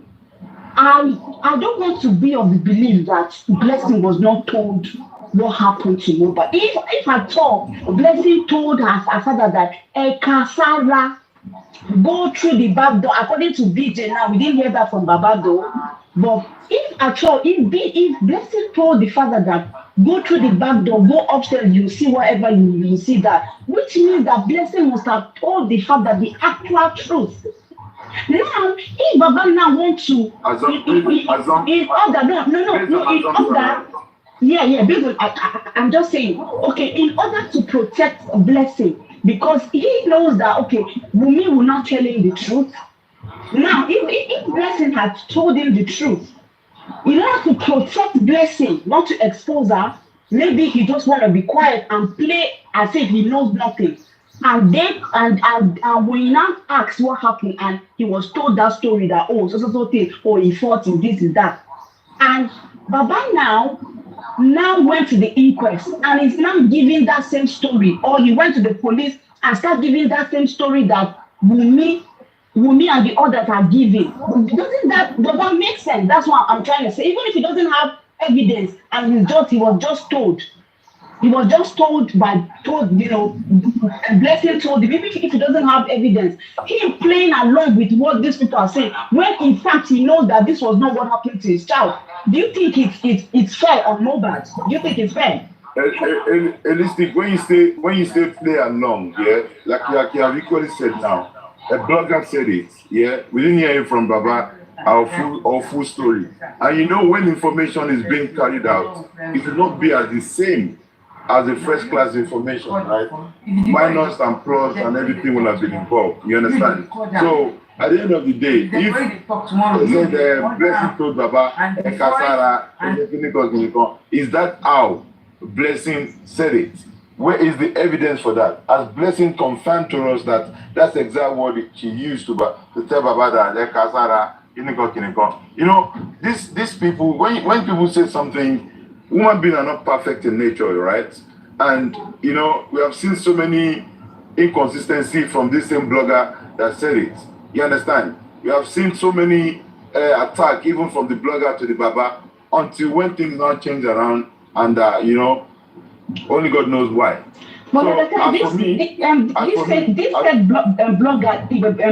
is someone that Baba is really close to. Can't Baba debunk that? That information is really implicating. All these things, you see, when we base our things on assumptions sometimes, we can just say because Baba came out to say that he did not send any blogger any message, that everybody just come out to fight for justice for Mohbad. He has came out to say that several times. Whether he meant it or whatnot, but at least he came out from the horse's mouth, which is Baba. He said, I did not send anybody, I have no blogger. It's everybody that just trying to walk their ways around the man to say, probably to be noticed or for any other gain, personal gain or whatever they're doing it. You understand? Baba still came out to say that when Mohbad was alive, his name was Aloba, and even when he's no more, he's still Aloba. So, which means that he did not send anybody to blog or to do whatever for him. You understand? So, whatever anybody comes out to say, even at the same time, when I was closer to Baba, you will see that people really need information. They will come to you, Alagata, what is happening? Oh, Baba is okay. Please tell Baba this, tell Baba that. If our conversation with Baba, you will see videos, courts, even to the legal team, by most of them, certain videos, certain evidences are what they can work on, they can pick up a question from, was what we were doing. We're not just there telling Baba to go and be confirming if somebody paid money to him, or telling Baba to go and be doing this and that, And unfortunately, it is what it is now. So the man, what he was told, Yeah, no, but only if Blessing can come out and say, I called my dad. I told my dad this, that. Then we will have a better understanding. But that a blogger that probably just want to put something on a page to get more likes for his monetized page to be booming. You know, you can't really have 100% believe in all those things. Personally, you know, like I go close to some at some point, and when I see that it's really they're just trying to make money, regardless. They'll come alive, they will collect stars, they will collect this, they will collect that, and to continue to protect their page. So they will say things, you understand? So if Blessing comes out and say, Baba, I must often die in you. This is what I told my dad. That is why I'm so disappointed in Blessing. That your brother that paid for your wedding, that was there for you even before he was out there. The little he had, he used it to pay to help you out, to sort your family out. And he even set up your husband. He bought you sewing machines, everything, that's what you wanted to do. The same thing he did to Adura. My brother, what do you want to do? I want you to do something. I don't like the way the report I'm getting in Korodu that you are walking around with bad boys, you are fighting up and down, you are going to steal, you are going to do shoplifting and all of that. And he helped you. He picked you up from Korodu, from the trenches. He took you to Lekki and asked you, what do you want to do? What do you want to do for your life? You know, you are a celebrity brother. You know, he brought you out. He bought you everything you needed. But still, you failed him. Because they are the one that was in that house on that day. There's no way. I had a banging noise and I ran upstairs. What happened after that? What happened after that, Adura? Because he was there. You know, DJ Bami, all of them, you can see them. If you read body language, see how they are reacting, even when they come on live, try to come and summon courage. It all shows that they have been paid. They have reached an agreement on certain things so that they will, you know, come out at once to practice how they will face the crowd. Because at some point, they have to face the crowd. You know, DJ Bami, your CTC is there. We heard what you said at Corona Inquest. You understand? Compared to your reaction when you come on a live show. You know, but nobody's coming out to tell us, apart from the scripts that they've asked them to all memorize. And that is what is happening. So if I was not there, you were not there, Baba was not there, it's the story that they will come and tell us, Indomio, he drank pure water, this so. Because Baba will not come out and say exactly what he was told by these people. And that is what will make it look like their story are the same. Don't forget, that is their main objective. To make sure that... Okay, Ladeka, sorry. Baba keeping Blessing out of the picture, was it right? Of course not. Now, this is not an attack on Baba. We're just talking logically. Of course not. Of course not. And as he come out to say that, he's protecting Blessing out of it. Maybe I've missed that. Did he say that? He didn't say he was protecting her. He just omitted that information. Okay. He just said, he didn't even give a reason why he didn't mention Blessing. He just, said, oh yes, Blessing called him and told him. But from the beginning, he just omitted that and just said it was Mobile's mom. I believe if he had mentioned that, at least it would have helped, because I don't think Blessing want to go with that script, because we don't even have our own testimony. I'm not sure that Blessing would want to go with that same script. I think if you had brought her into the picture, I believe she should also go to the inquest and say her story. So leaving her out is just how old is Blessing? I think Blessing is married. She has her own life and everything. And if anything, I think everybody individual should have been responsible for themselves, except she's a kid or she's a minor that cannot, like for her to not even coming out to say anything to the public about the death of his brother. Then that says it all now, my sister, Yeah, but the thing is that she was enabled for her to leaving her out of the picture in the beginning. It's what enabled her to be silent. Because if at all she was mentioned, there's no way she will be silent even if she doesn't come out to the public to speak. She should have at least would have somehow heard from her. The inquest will be able to read her own CTC as well. And Baba see you know, ilé ọkọ ni plenty wà. Ilé ọkọ my food. What does ilé ọkọ get to do? That was what Baba said. He was asked why Lati is not coming out to say something about his brother's demise. Baba said, "Ṣé mo wí pé ilé ọkọ ló wà." So the ilé ọkọ, anybody that is in ilé ọkọ now, supposed not to come out and say. So Ile Oko did not stop her from throwing wherever she threw into Noah's grave. I tell you, sick. All of this is just so sickening, to be honest. Baba himself is stupid. God forgive me. Your own child. The prince. I beg. Don't say that, please. Like I know that. I'm sorry for that statement, but Baba himself is not making things easy for people.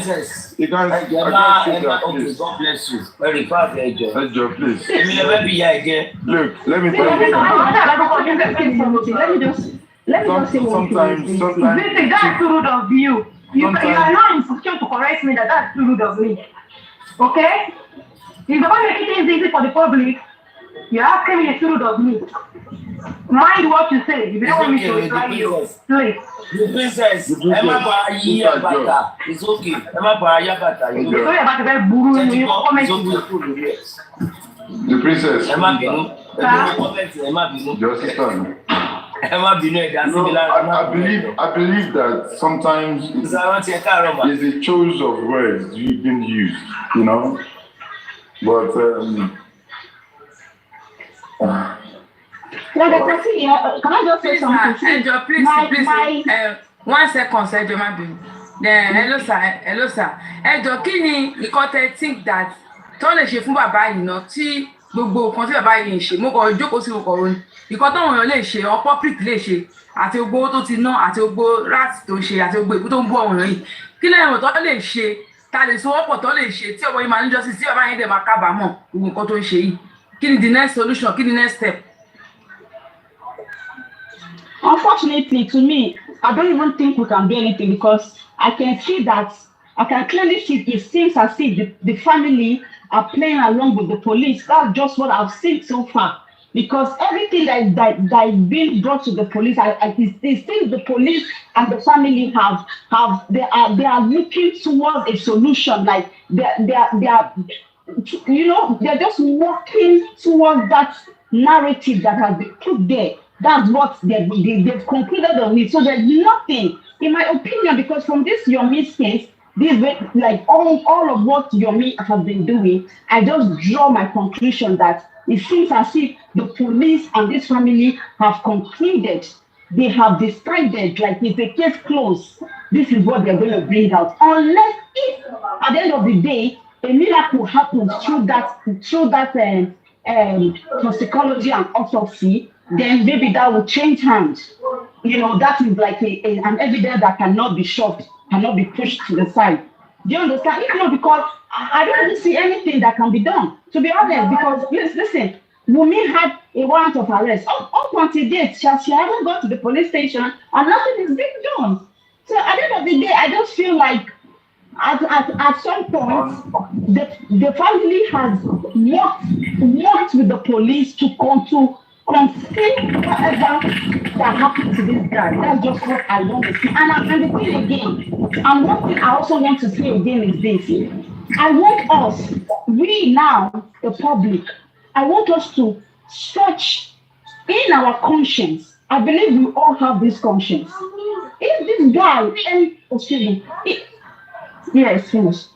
Listen, if this guy ended up not getting this justice, I want us to search our house. Now, this is excuse me, sir. A minute. Do you think that Mohbad died on Sunday/Monday? I'm telling all of you that before 5 days, you will know the truth. Mohbad died on Sunday/Monday. ìkọ́ni ìṣẹ̀lẹ̀ sí Mohbad láti òru Sunday yẹn mọ́júmọ́ Monday. That's number one. Number two, that if they don't, the public don't write petition, competition. Sorry, I don't like to do mistake. Sorry. The public must write petition for the Baba Mohbad. Sorry, public. Only competition for Baba Mohbad. Sorry, Daddy. You don't pay me. Sorry. He's trying, but that's a lot of people that used to cut. They don't go and cut and use this. He's trying. Please. Mommy, Nobody about mistake. Of course, that's mistake. Sorry, that's mistake. Nobody about mistake. Do you think what I'm saying? So, love you like that. If compensation for Baba Mohbad, I just pay that's my own suggestion. The public competition for Baba Mohbad, I just pay because Baba is take your food. Only take your food. Have you forgotten Only take your food. But more for any assurance is saying before 5 days. Mo mẹ́jọ ẹ rò pé mo wá bèrè kan lọ́wọ́ yín láàárọ̀ yìí àbí mo wá bèrè kan lọ́wọ́ yín láàárọ̀ yìí ṣe bá rántí mo jẹ́ kó yẹ wípé mo fún yín ní insurance pé before 5 days to 10 days everything will leak out everything gbogbo kan tó wà níbẹ̀ every damn thing will leak out and Mohbad and Wunmi there will be arrest. And Baba Mohbad and Wunmi, every Wunmi sílẹ̀.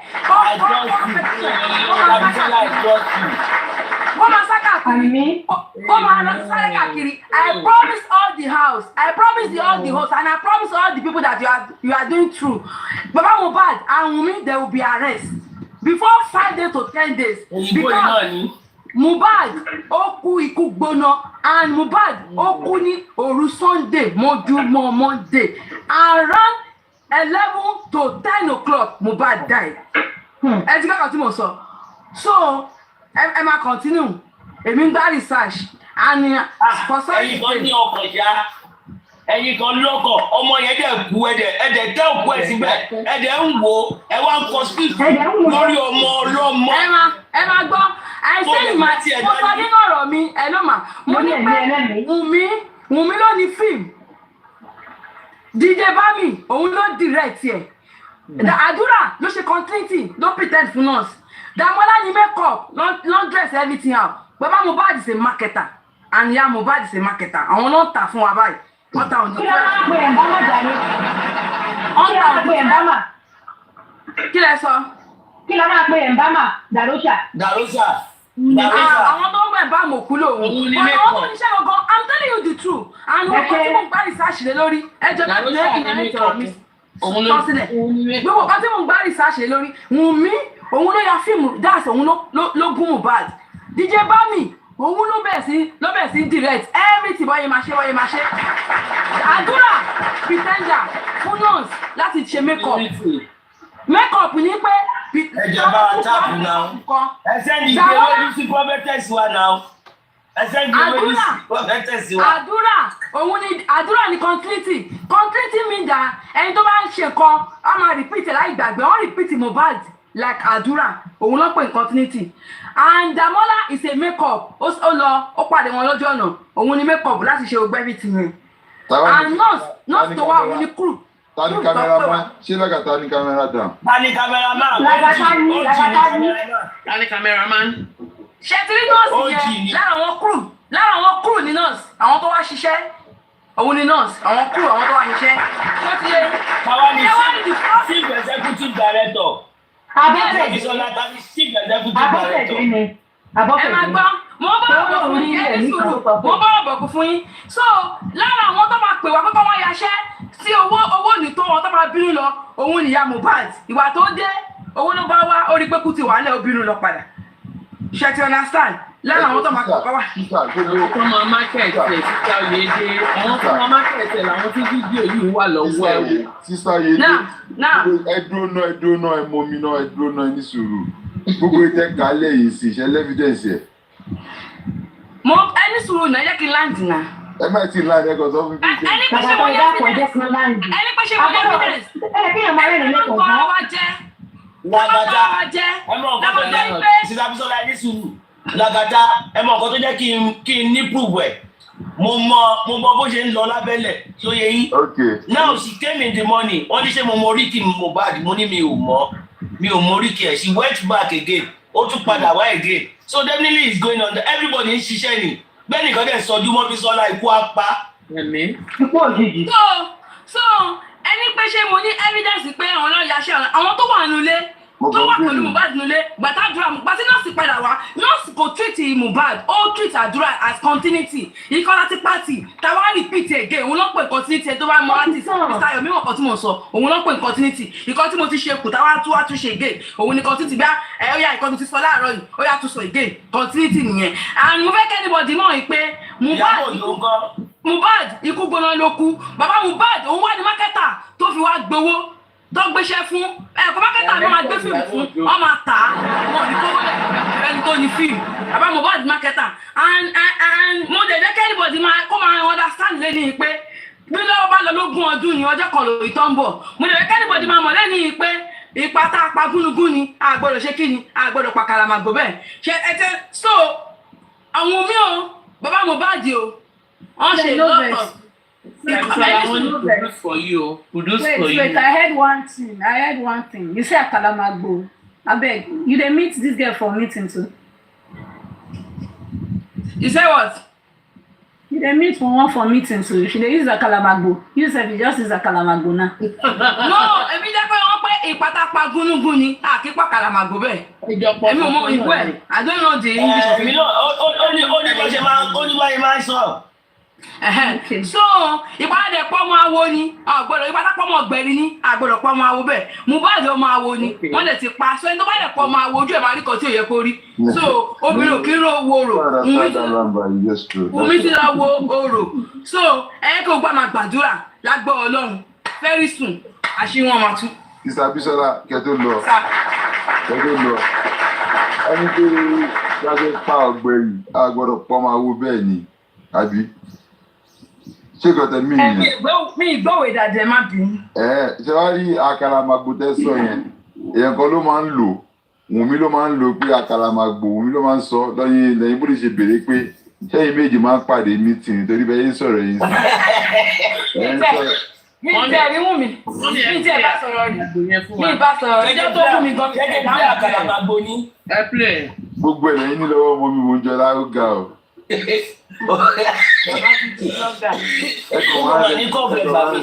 máa ń rẹ̀ sí fún wa ni. Sister Bísọ́lá. Ẹ máa ń fò lóru ni. Èmi ò fò lóru. Ẹ ṣe sọ̀rọ̀ yìí ẹ̀gọ̀ fàájà rẹ̀. Ojúmọmọ làwọn rìn. Lagata, let's go unto the Lord. Sorry, the princess, kí ló sọ? Let's go unto the Lord. Yes, so upon to the Lord, that joyful song. Information tẹ́ ẹ̀ sanwó fún o. Ẹjọ́ ẹ má bínú. Lagata ní pé tẹ́ bá fẹ́ ṣe quickie tẹ́ bá fẹ́ ṣe pé kẹ́kọ̀ọ́ sáwọn o. Wọ́n nílé imú ìdí. Tani kí n bá kọ̀rọ̀ nígbà tó quickie o. Quickie máa ń dùn. Ẹ mọ̀ kọ́ tó ṣẹlẹ̀ Lagata ẹ mọ̀ kọ́ tó ṣẹlẹ̀ ní pé àwọn Wùmí ti fọkàn sí pé kò sí ẹni tó lè rìn dé ibi táwọn lè rìn dé mọ́ láyé yìí. Wọ́n fọkàn sí pé àwọn ti dé Mohbad pa.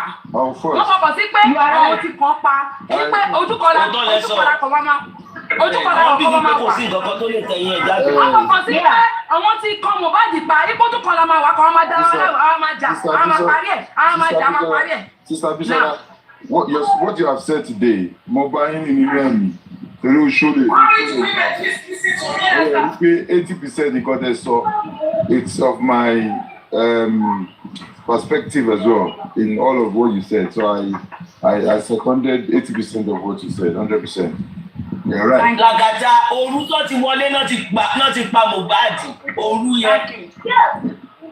Wọ́n lè sọ Bíntílayé sọ kinní kan wípé Zomo sọ pé gbogbo mẹ́sẹ̀gì tán sẹ́ndì lórí fóònù Mohbad lọ́jọ́ Monday yẹn tí Mohbad send wọ́n ní gbogbo ẹ̀ náà delete pátá everything wọ́n náà delete ẹ̀ Mohbad kò mú omi nínú ilé ẹ̀ lórúkẹ tó dé ẹ̀ tó kú kò mú omi kò mú ní òru Sunday yẹn mọ́júmọ́ ara ọmọdé ẹ̀ kò fẹ́nu kan omi báyìí tọ́jú ọ̀sẹ̀ kìíní kan kò mú omi tó fi kú kò mú omi Mohbad ò mú omi tó fi jẹ́ lọ́wọ́ nípè nínú ilé yẹn nǹkan tó mú gbẹ̀yìn nígbà tó ń lọ tó jẹ gbẹ̀yìn nílé nígbà tó ń lọ ìgbà tí wàá ìdè kò jẹ́ kí omi bọ́ta kó sọ pé irọ́ ni mò ń pa kò mú nǹkan kan nínú ilé yẹn tó fi kú gbàdó tí tó ti jẹ gbẹ̀yìn ní lórí stage tó ti mú tó ń ṣe òun ló. ìsọfísọlá ṣẹ́ẹ̀sì Nàìjíríà.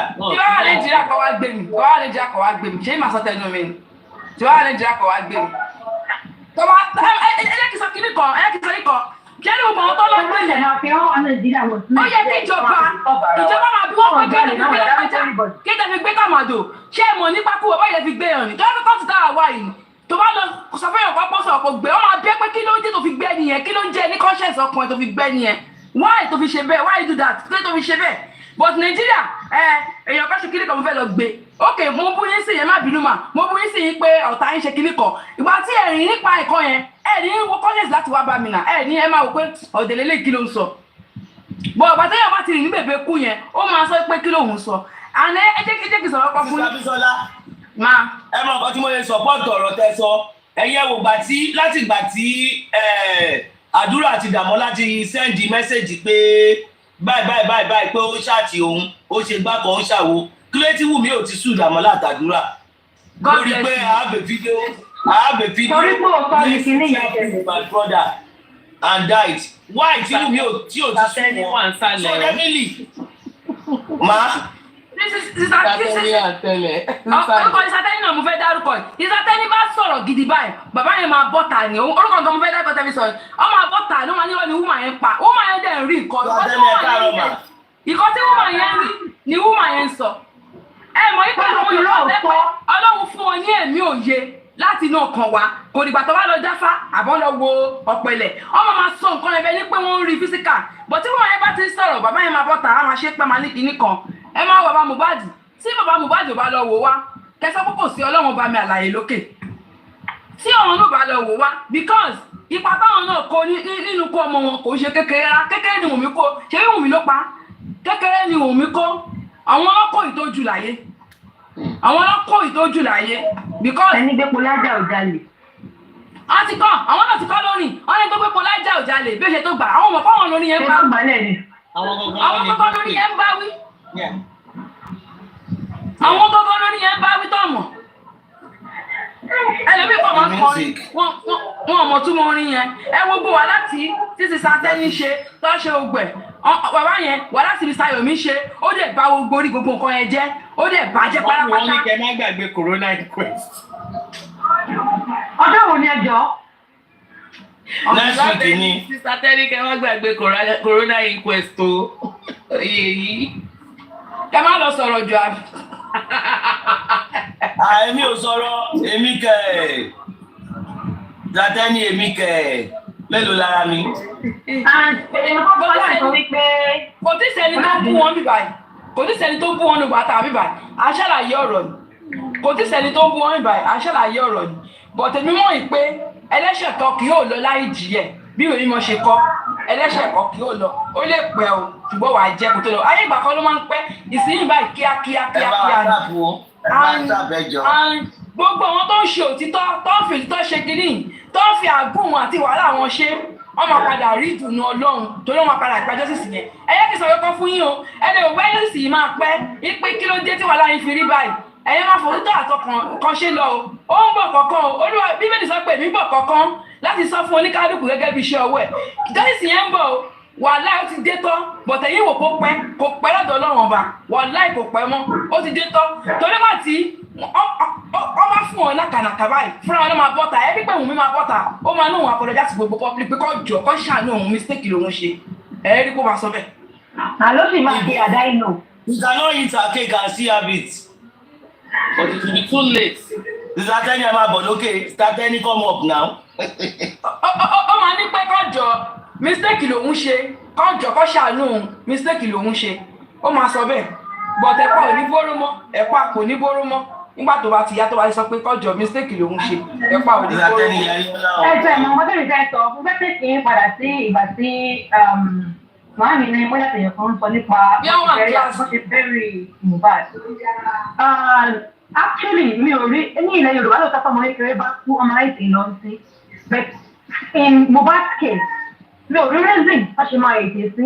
Number one ni wípé kí ọmọ yẹn tó kú rárá àtọ̀ ẹ mọ̀ wípé àwọn kankan ń ṣẹlẹ̀ nínú ìgbéyàwó ọmọ náà oríṣiríṣi lẹ ti fi gbọ́ ẹlẹ̀ tó wá débẹ̀ ẹ ti ojú rí aṣọ ẹ̀jẹ̀ ẹni tó wá ń pè yín tí wọ́n sọ wípé allegedly wípé ẹ ká sára ọ̀dájì ni you should know that you should make your findings ẹni tí ọkọ bẹ̀rẹ̀ pé kí ni ó pa is not burial ló máa kọ́kọ́ kí ni tó bí akọ́sí nìkan tó máa kọ́kọ́ so yes wọ́n ṣe pé bẹ́ẹ̀ kárí lọ sí nǹkan tó kọ̀ ẹ bẹ̀rẹ̀ ẹ kọ̀ ọ̀rọ̀ àwọn tó wà ń bẹ̀rẹ̀ nù yìí wọ́n kọ́ kùsẹ́ tó máa ń gbọ́dọ̀ tó nǹkan bẹ́ẹ̀ bá tẹ̀lẹ̀ sí ní o kọ́lọ̀ ń ṣàánú gbọ́ bí amọ̀ ká má sọ mọ́ nù bẹ̀ẹ̀ àti tí èèyàn bá ti kú wọ́n sì máa ń rí lọ. pàṣẹ ló ń kọ kiri fáwọn èèyàn ṣe kọ́mí sátẹ́ni kọ́mí di ara wọn níta ẹni pé wọ́n mọ̀ ọ́ tó lọ ń competition fún ara ẹ mọ̀ kọ́ mọ̀kọ́ tó ń ṣe ṣé lọ́kọ́ fáwọn tó yẹ kó máa fi orí wọn gbolẹ̀ báyìí wọ́n fi ẹnu wọn gbolẹ̀ ẹ mọ̀ kọ́ ẹni bí wọ́n mọ̀kọ́ tó ń ṣe ni wọ́n fẹ́ dá gbogbo ẹ̀. wọ́n ní igbó dídí sọ rárá tọ̀.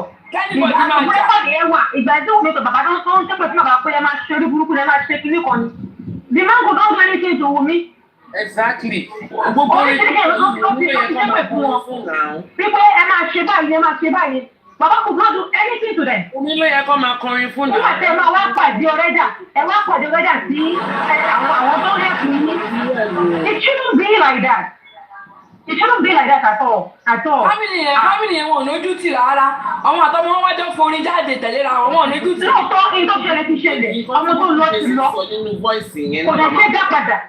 Bàbá kí ló wà láàrin ẹ̀yin àti Wùnmí? Yeah. Kí ló wà láàrin ẹ̀yin àti Wùnmí? We need to know. Kí wọ́n ti tó bóyá ìláròjìnlá àìlójútì. Ọmọ 23 years of age, ó ń panic wípé òun ò rọmọ bí kí wọ́n rí kẹ́yìn ló ti pẹ́ 45 tó ti rọmọ bí kí ni kó ṣe. Ẹ̀yin náà tí wọ́n á mú jáde ọmọ 23 according to what she has said. Ọmọ 23 years, ìkéyìn ni èyí rírí wọn ló ti rírí nílé ayé tó fi ń panic pé òun ò rọmọ bí tẹ̀ fi mú jáde káàkiri. Àbí akọ́ni ní èyí ti kọ́ òkòtò rọmọ bí. 20 years ni mo fi ní dàgbù náà. Mo ń ṣàpè 24 years báyìí ni o. Okay, èyí ìjẹ̀mọ́ ẹ̀jẹ̀. What is between them? Lóòótọ́ kí ló wà láàrin àwọn méjèèjì tí kò ṣe sọ síta. Mo fi jẹ́ pé ẹ wá sọ pé God give and take it. Ìfọ̀kà lọ́ba ẹ̀mí ọmọ lọ́ba. Ẹ wá sọ wípé ó lọ sinmi. Irú ìsinmi orí burúkú ọmọ 27 years of age lọ sinmi. Wọ́n mọ 60 years bí èèyàn 60 years bá kú sábà lọ sinmi kò lọ sinmi kankan. Mohbad kí ló ti pé ṣe ilé ayé? Kí ni nǹkan tó ti ṣe? Ẹ wá sọ wípé ó lọ sinmi ìsinmi òfò nìyẹn o kò sinmi kankan. Ẹgbẹ́ ìlú ọmọ yẹn légbodò ni. Ẹ máa sọ wípé God give it. Kí ni God give it? Ẹ máa sọ wípé àṣẹ ọlọ́run bá dìbò pé ọlọ́run fún wa ní àádọ́rin ọdún ní wípé ká lò. Ṣé bá dùn jẹ́ ẹ má bínú ẹ̀yìn tẹ́lá jẹ́ àwọn ajẹ́ ìfẹ́yìntì sọ̀rọ̀. Ṣé báyìí jẹ́ ọjọ́ ìwọ̀ wa ní Nàìjíríà ni? Àkọsíṣà mi torí pé wọ́n mú wá fún wa nínú. Wọ́n kọ́ fún wáìbù ní wípé àádọ́rin ọdún. Ṣé agbó afẹ́fẹ́ tí wàá gbọ́ lọ́dọ̀ ọlọ́run fúnra wa? Ṣé bá fi oníṣẹ̀ṣẹ̀ ní pé ṣé ọlọ́run fún wa ní àádọ́rin ọdún pé ká lò? Wọ́n máa sọ wípé rọ́ ni. Bọ̀ àti wọ́n ní kàtẹ́ lọ́wọ́ ọmọdé ìbílẹ̀ kọ́ lọ fún aláàdọ́rin ọdún ọmọ 26 years wọ́n lọ́wọ́ fún yípo lọ sinmi irú sinmi wo nìyẹn ẹ wá ní God give it what God give it and take it. Àyẹ̀ká mọ̀ gbọ́dọ̀ ń ṣe o ẹ wá ń fún wa ní dókítà ẹ wá ń sọ wípé kìíní kan èèyàn ọlọ́run gbogbo èèyàn ọlọ́run oníkálùkù ọmọ tó ti kékeré ọlọ́run ní kọ̀rọ̀ yàrá ẹ̀ kẹ́ ló máa fún wa ní gbogbo òmùta kí ni nǹkan tó ṣẹlẹ̀ gangan. Ẹjọ́ ẹ lọ bì kẹ́kù o. Nǹkan tó pọ̀ ọmọ yẹn náà ń béèrè. Ọ̀sán pẹ̀lú ilẹ̀ pọ̀ jù ẹ̀ ló bí ẹ̀wọ̀n ìdá. Dispresa e nuova riceve un buono. Standing for justice, standing for what is fair, for what is honest, that is the only thing that will make a country and a nation thrive. And that is the only thing that will give us justice. When people bring lies and you know they are lying, tell it as it is a lie. I've always said that 3 seconds is nothing. Even though I do agree that yes, it does expose that Mohbad has always been in a toxic relationship He has always been in an abusive relationship. But then that 3 seconds is not something that they will continue to use to extort from the public, that they will continue to use to mislead the public. We want to see the proper video. And I do believe that the real video of how Mohbad died exists. We don't know what they've done with it. And that's why we keep calling on the government, do the needful. We're calling on the Nigerian system. You have failed. You failed. When they took Mohbad to the police stations, please do the right thing. Do the right thing. Do forensics. You know what to do. Thank you very much, the Ish. And thank you to all the panelists. God bless everyone. To all the commenters, God bless you.